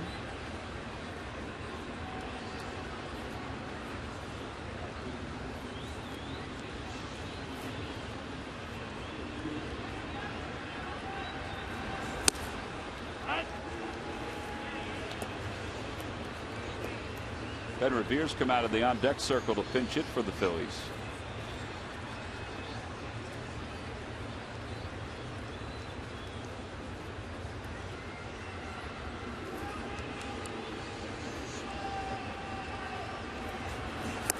And ball 4, so Gwynn's aboard. Tony Gwynn's been on base 3 times. Chuck Hernandez now out to the mound. He's going to talk to Carter Capps. Nobody is up just yet in the Marlins pen. Dominic's home run, it's quieted down this already quiet crowd. It is a quiet crowd. The loudest they've been was on the catch by Stanton and then the grand slam by Ozuna.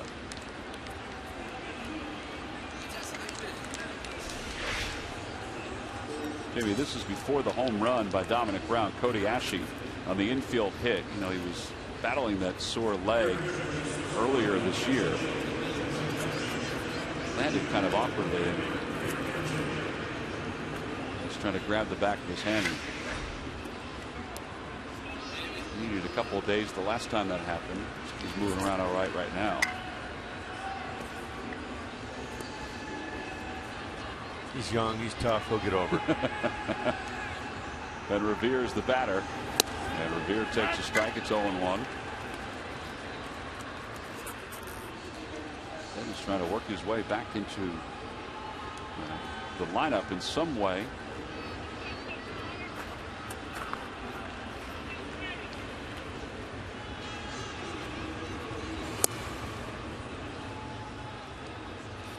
Tell you what, with Carter being a little wild here, get a couple guys on, get another blast, you could be right back into this before you know it.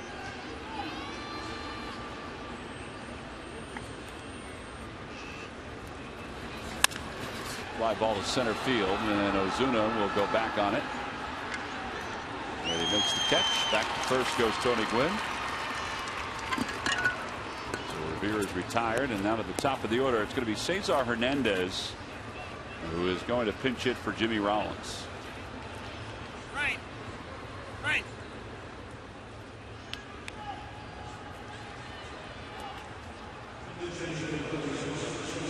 A really big swing there by Ben Revere.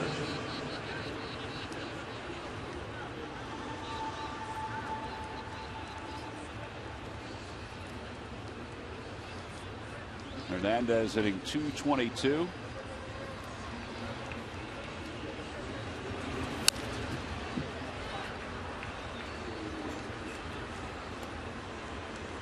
Jimmy Rollins looks like he's signaling to Tony Gwynn to take off and go.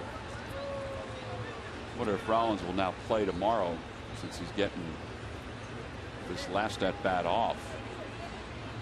That was my thought. Yeah.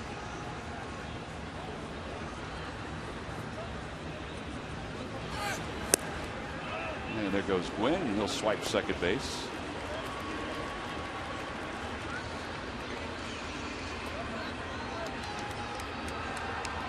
Sounds strange sometimes to think that, but sometimes managers have in the past taken guys out late in games.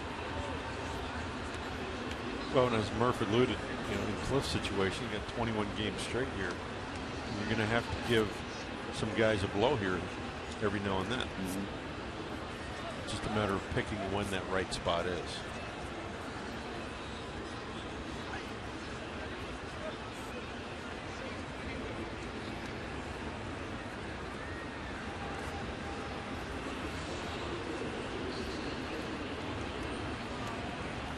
What happens when Ryan Howard's spot comes up in the order? 1 ball and 1 strike to Hernandez, and it's low, 2-1. Carter's not lacking for velocity. Last pitch was at 97. Struggles with location. The velocity's there.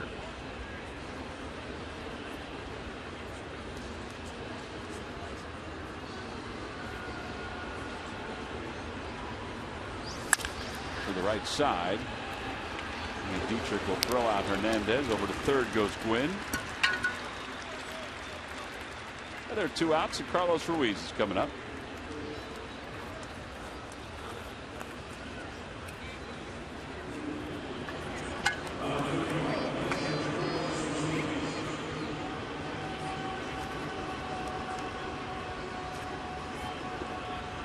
Diamondbacks has reached on an error and scored, struck out in the third, and flied out to right in the fifth.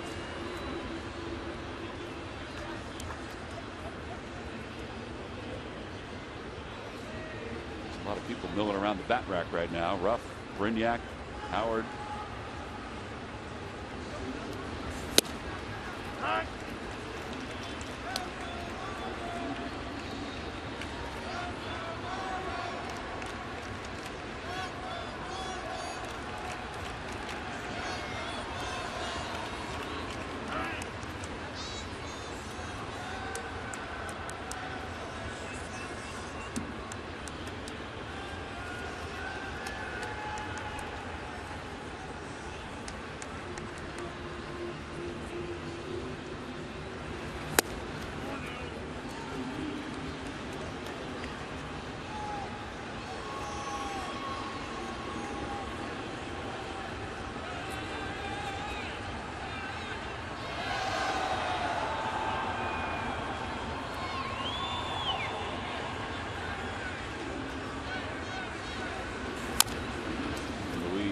It into the Marlins dugout. 1 ball and 2 strikes to Carlos.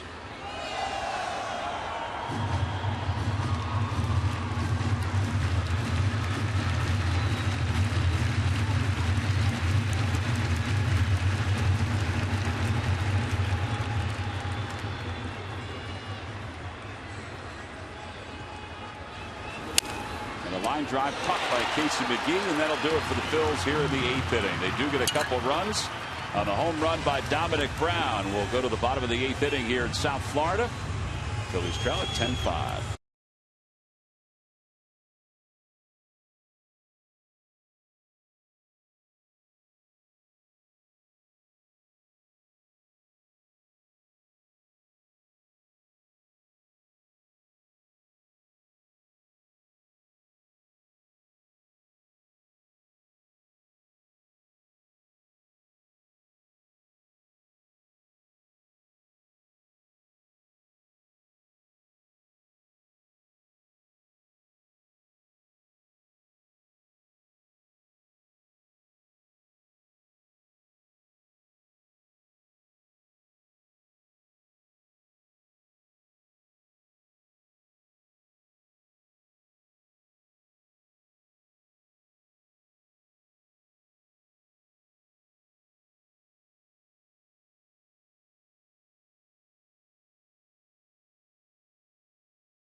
The Los Angeles Dodgers first pitch is scheduled for 1:35, and all fans 14 and under coming to the ballpark where we see the Ryan Sandberg Louisville Slugger plastic bat. It's compliments of the International Brotherhood of Electrical Workers Local 98. Tickets can be purchased anytime by going to Phillies.com. This is a very quick 3-game road trip for the Phillies. It wraps up tomorrow with a 12:40 first pitch. Cole Hamels will be on the mound for the Phillies. Darren Ruff comes on to play first base for the Phils.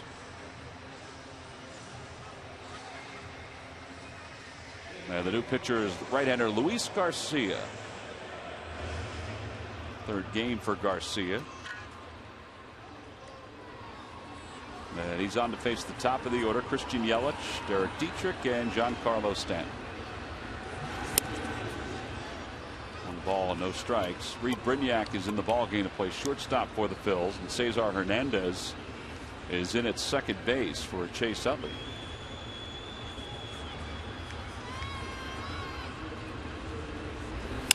Ground ball toward the right side. Hernandez backhand sets. He's not going to get it. And Yelich is aboard with an infield single. He has 3 hits tonight. He got his feet caught up when he got out on the outfield grass and lost his footing and didn't have anything to push off of when he made his throw back to first base. Got to the ball fine, and then that left foot like kind of drug and threw him off balance. Well, behind Cesar Hernandez in right field is John Mayberry, who's on for Marlon Byrd. Here's Dietrich, who is 2 for 4.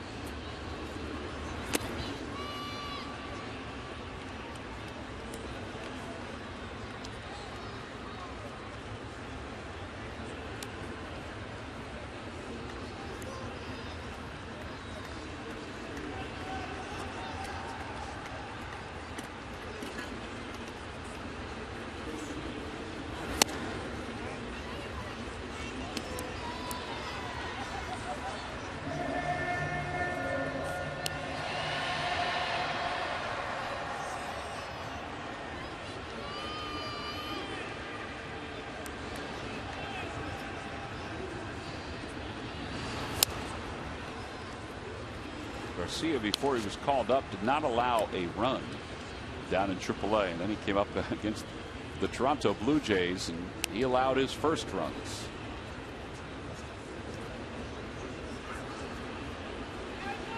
Like that was the last time he pitched, back on the 8th of May in Toronto. 2 innings, 4 hits, 5 runs. That ball's right past Ruiz, and Yelich go up to second base.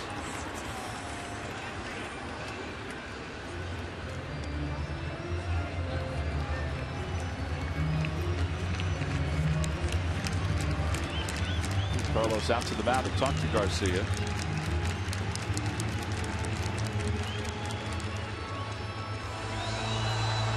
Every time the Phillies pitchers retire the opposition 1-2-3, Comcast will make a contribution to Phillies charities.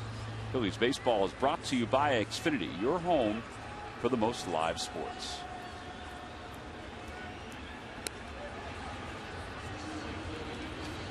Chase Utley, Marlon Byrd sitting and watching. Jimmy Rollins, as we are in the bottom of the 8th inning in a 10-5 game. He went around as the home plate umpire. It's 3-2.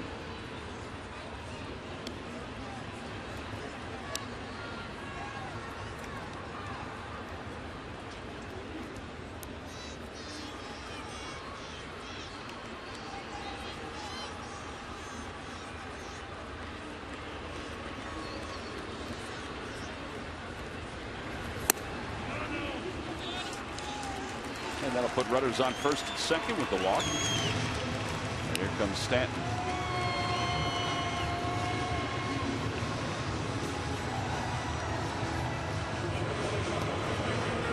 Stanton is 0 for 3. Does have an RBI and a ground out. That was in the 3rd.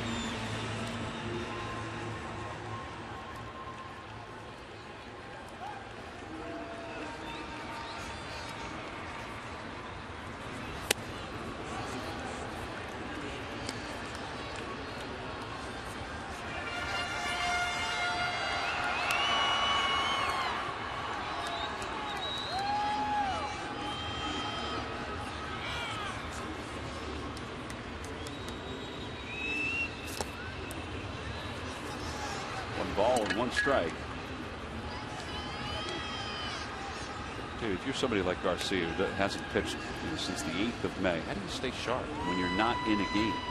You can do all the throwing you want in the bullpen, but it's difficult to duplicate the game situation. It's very difficult to duplicate the game situation, but you got to find a way to do some flat ground work. On occasion, trying to pick your spots, you get up on the mound, throw 15-20 pitches. I don't know what that for Garcia. I'm not sure what that is. It could be every other day, every 3rd day. But you're trying to work on keeping your mechanics sharp and trying to keep your release point. Those are 2 real important things for pitchers.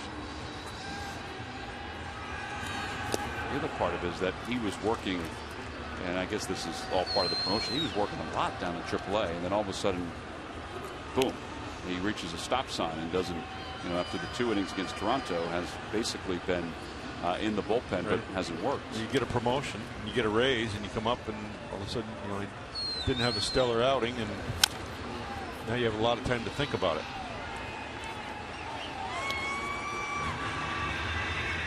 I wonder if it's easier for a veteran pitcher. Now, Garcia is a little older, but he doesn't have a whole lot of experience, particularly in the big leagues. I don't think it's ever easy, but it's the experience of dealing with it, I think, is the big part of it.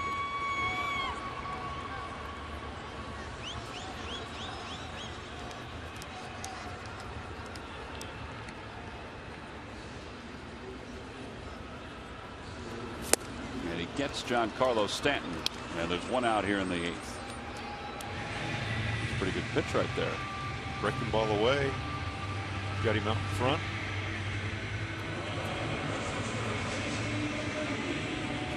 Casey McGee is 1 for 4.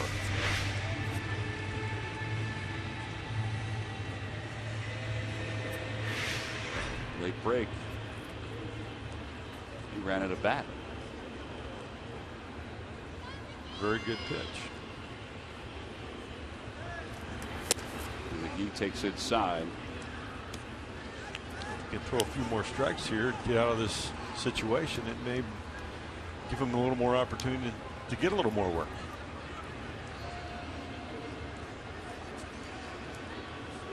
Garcia was at the Phils 2 different times last year. He was with them for more than a month at one point in July and August, and then was brought back up on the 3rd of September and was with them for the rest of the season.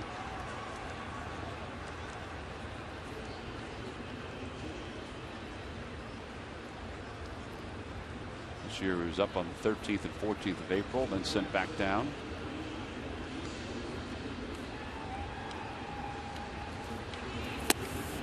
Three balls and no strikes and no swings as Ted Barrett, the first base umpire.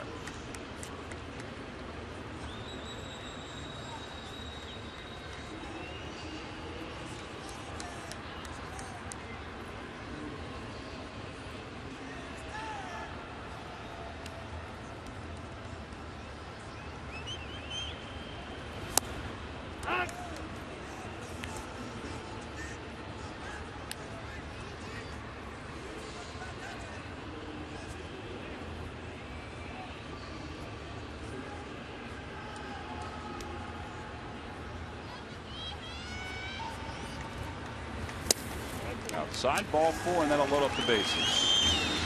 Second walk of the inning issued by Garcia. And that'll bring the lefty Garrett Jones up.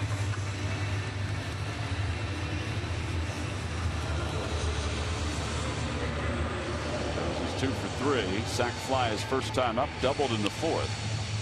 He struck out in the 5th, and he singled in the 7th. Well, these are tough situations to pitch in, but obviously somebody's got to pitch those innings, and you got to be around the plate to deserve the opportunity to pitch.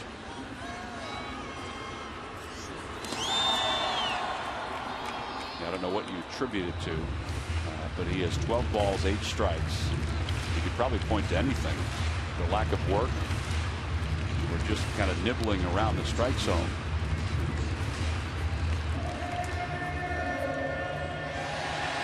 Fastball will top off at 95, 96 miles an hour. He certainly has enough fastball. He sure does. You see Carlos back there still blocking balls, and he's caught a lot of pitches tonight too.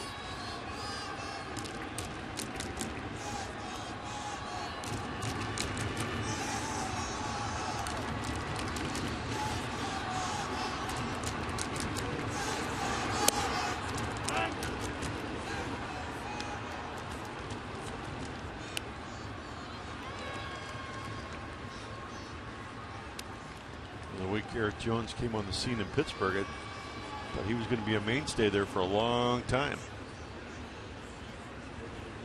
Yeah, he could play the outfield or first base. That one's grounded foul. He decided to sign a contract this year with the Marlins. Even though he could play the outfield and first base, it did seem the last couple of years that the Marlins kept trying to find somebody that would be in for him against left-handers.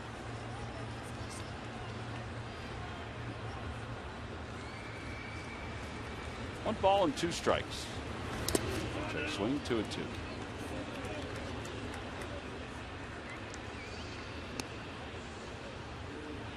Well, the thing with Jones, he strikes out a lot. When you find his bat, or when he gets his arms extended out over the plate, connects with a fastball, he can really drive the ball out of the ballpark. He's hit some long home runs, but he does have some holes. Well, he has 6 hits in this series. And he lays off. It's 3-2. So 3 balls and 2 strikes with 1 man down.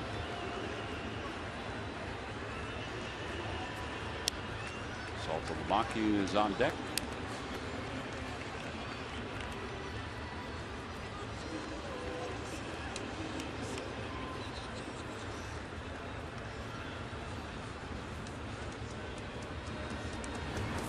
Ball 4, and that forces it a run. That's the 3rd walk of the inning. Issued by Garcia. Now Bob McClure is coming out.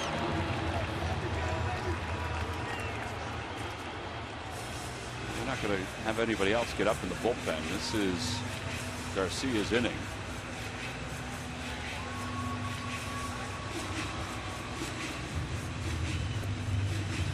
Another lefty of the switch hitter, Jared Saltalamacchia, coming up.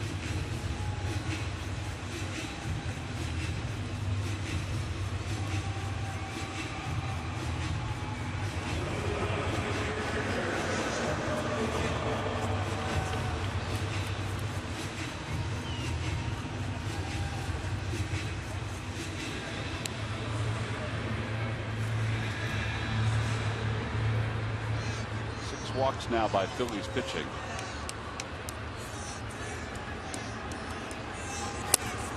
And he works ahead of a hitter. No balls and 1 strike.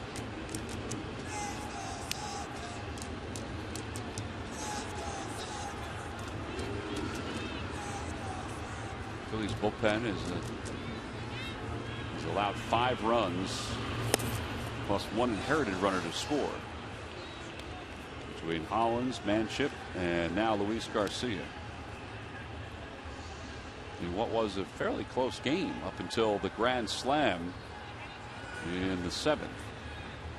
Kind of opened things up for the Marlins.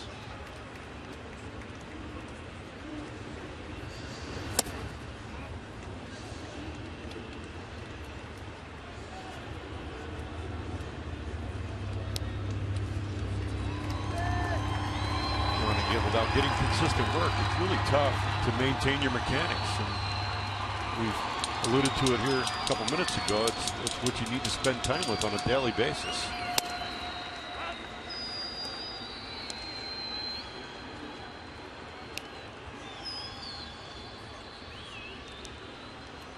We see Luis out here running and doing things that most relievers do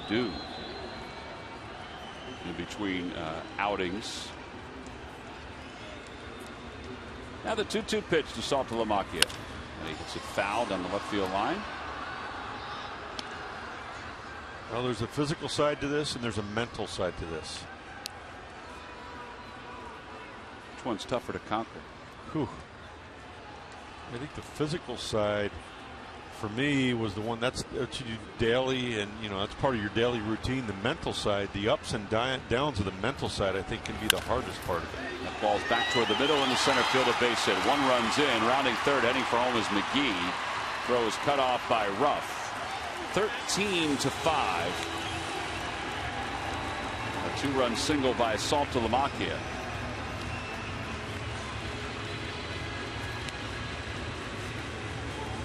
The walks, and there have been 3 of them.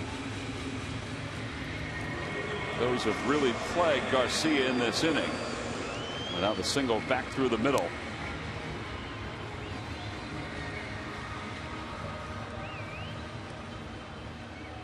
I think they're at the point now where they're going to have to get somebody up to try to get these last couple of outs.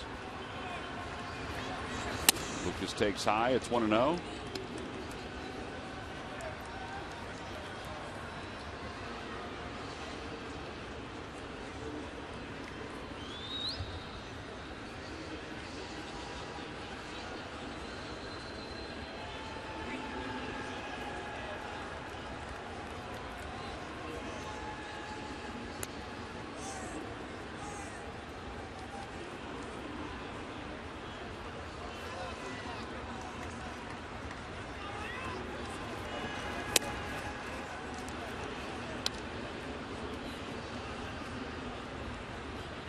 problem with getting somebody up. You're burning another arm potentially for tomorrow. Well, that is true.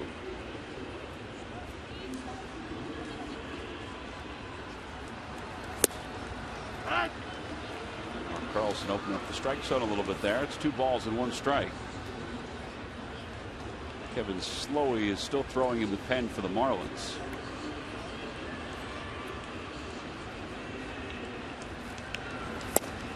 In there for strike 2. It's 2-2.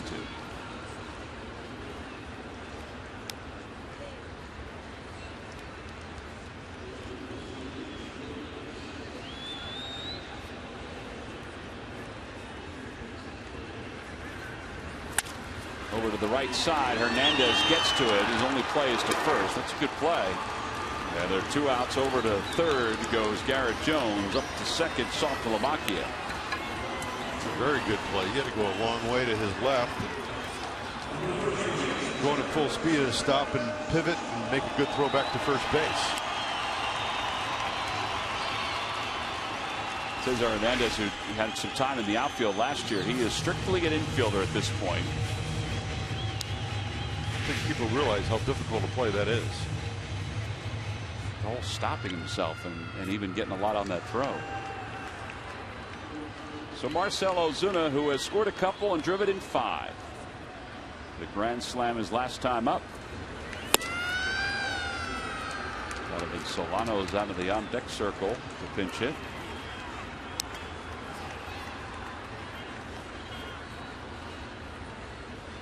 Batting 8th for you. Has got 28 RBIs.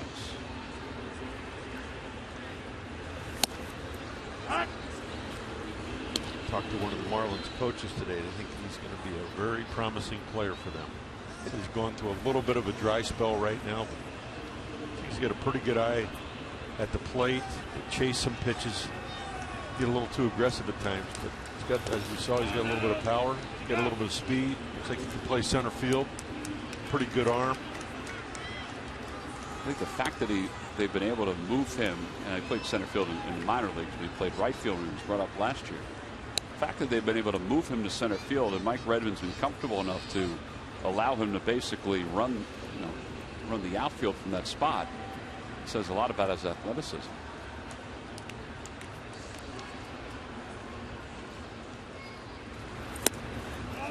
And now it's 3 balls and 1 strike to Ozuna.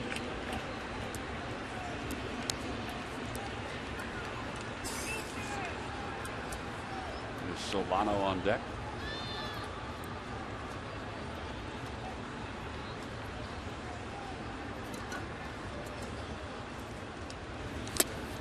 And ball 4. So 4 walks in the inning.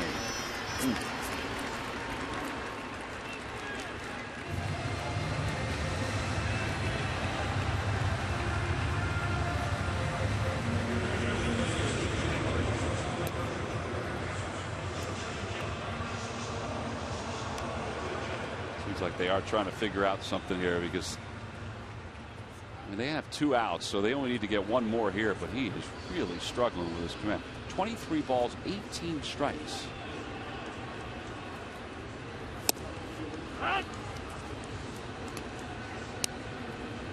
Body language is you can see how discouraged he is walking around out there too. Well, and he's had a lot of time off. He's thrown 42 pitches. It's a lot of work when you've sat. I mean, you can see his uniform top.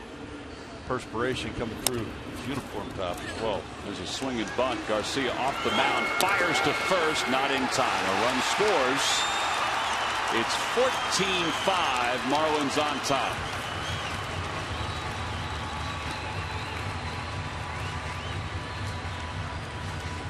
The 52nd infield hit for the Marlins this year, which is most in Major League Baseball. Turns out to be an RBI, and Larry Bowa is on the phone. Pretty close play. He did everything right. It just took him a little bit to get there. Picked that ball up barehanded, turned and fired. So now the 10th man to bat in the inning. Now that's Christian Yelich.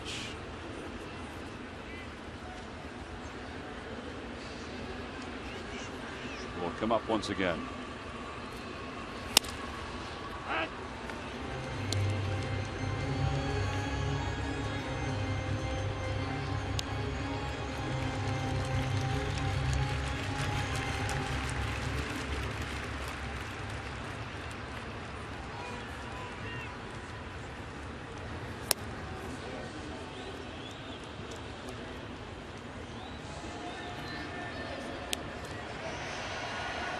like it's Bastardo who will start to throw in the pen for the Phils.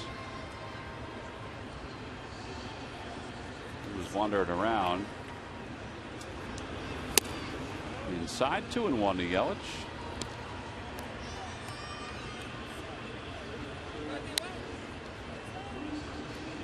And you know Garcia wants to get out of this, so they don't have to bring Bastardo in.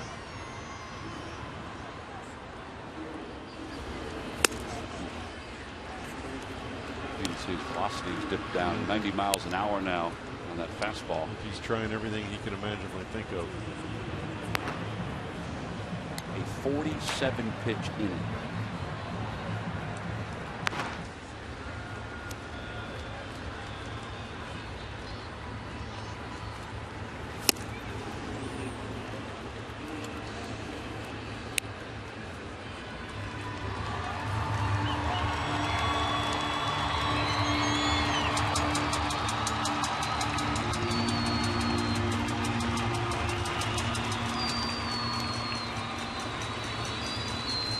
Off then the 3-2 pitch.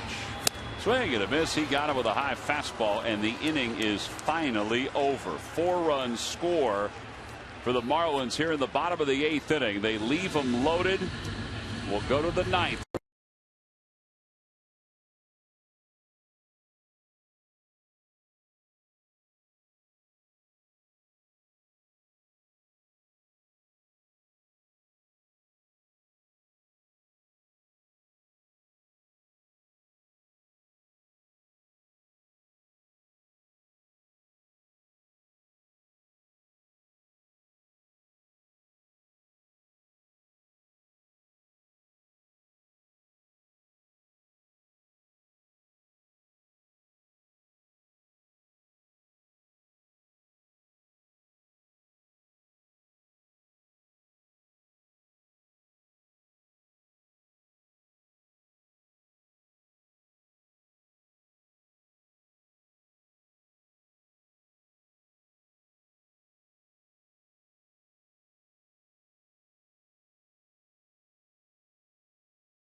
W.B. Mason deliveries of the game. Now the Marlins have scored 14 runs, but back in the 4th inning, it all started with Ozuna's night. A looper out to center. That was hit number 1, but then hit number 2, Jamie. This was probably the topper. Yeah, he got a hanging slider in the middle of the plate, right into the barrel, and drove it over the Phillies bullpen. 5 RBIs for Ozuna. Those are our W.B. Mason deliveries of the game. So now we go to the top of the 9th inning. Kevin Slowey will take over for the Marlins. Slowey in his 11th game, a 5.33 ERA, will face Reed Brignac, who is up for the first time. Brignac is 0 for 4 in a Phil's uniform. Oh, no balls and 1 strike.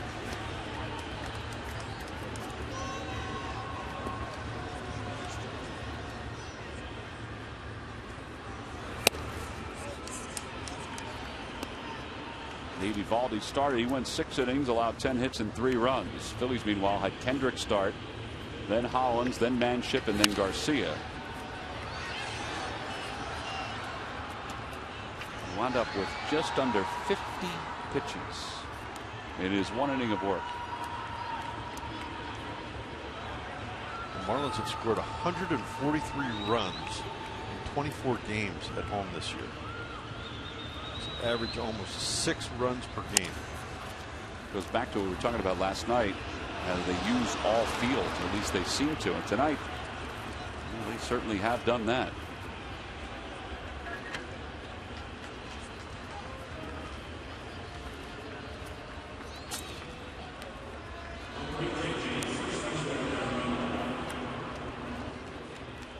Bregman's just hoping that they can carry it over to the road games. They have scored that a base hit for Reed Brignac, so he's aboard to start the ninth. And Darren Ruff. Darren Ruff was hitting one ball after another out of this park during batting practice.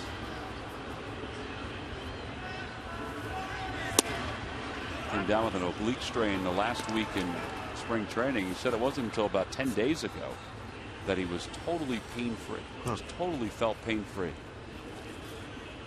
Never experienced that, but I've seen guys really struggle with that injury. Ball smoked on one hop to third. There's one, and there's two.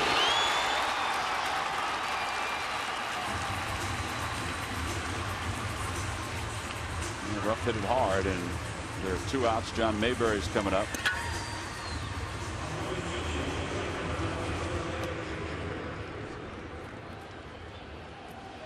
Let me correct myself. It's 144 runs, so it's exactly 6 runs a game. That's still a lot. Yeah.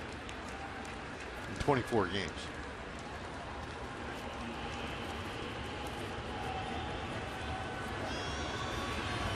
Mayberry takes a strike. It's 0-1. Mayberry last night came up with a 2-run pinch hit single.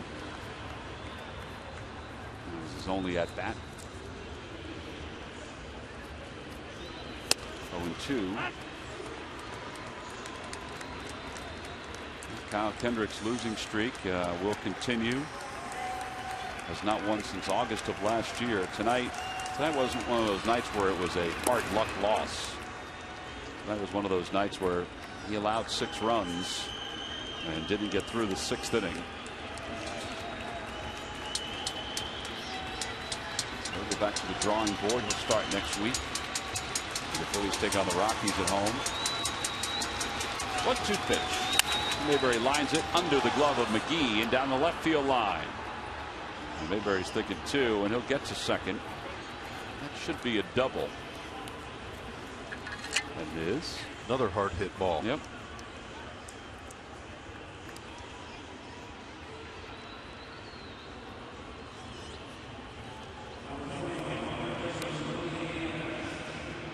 I like John coming to the plate too and not giving it a bat away. 2 outs in a very lopsided game. You see sometimes hitters give at bats away, and you just don't.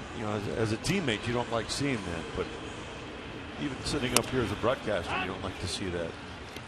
I like that professional at bat right there. A couple good swings, one by Ruff and now by Mayberry.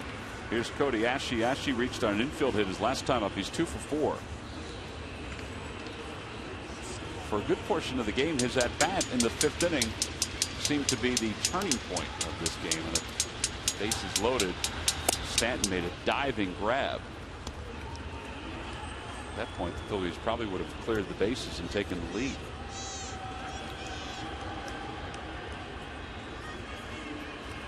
One ball, 1 strike. Look out. Ooh.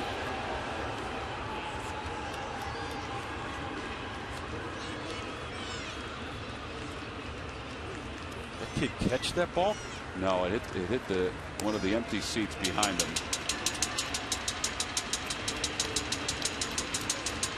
That was in the first row right over the dugout. He had a glove, but it was no time to put the glove up. And Ashe goes down on strikes, and the ball game is over. The Marlins win it by a final of 14-5. The Phillies' 4-game winning streak over the Marlins comes to a close. Phillies' 3-game winning streak overall also comes to a close. Marcell Ozuna, he had the big night offensively, although there were a number of guys that had big nights for the Marlins here tonight.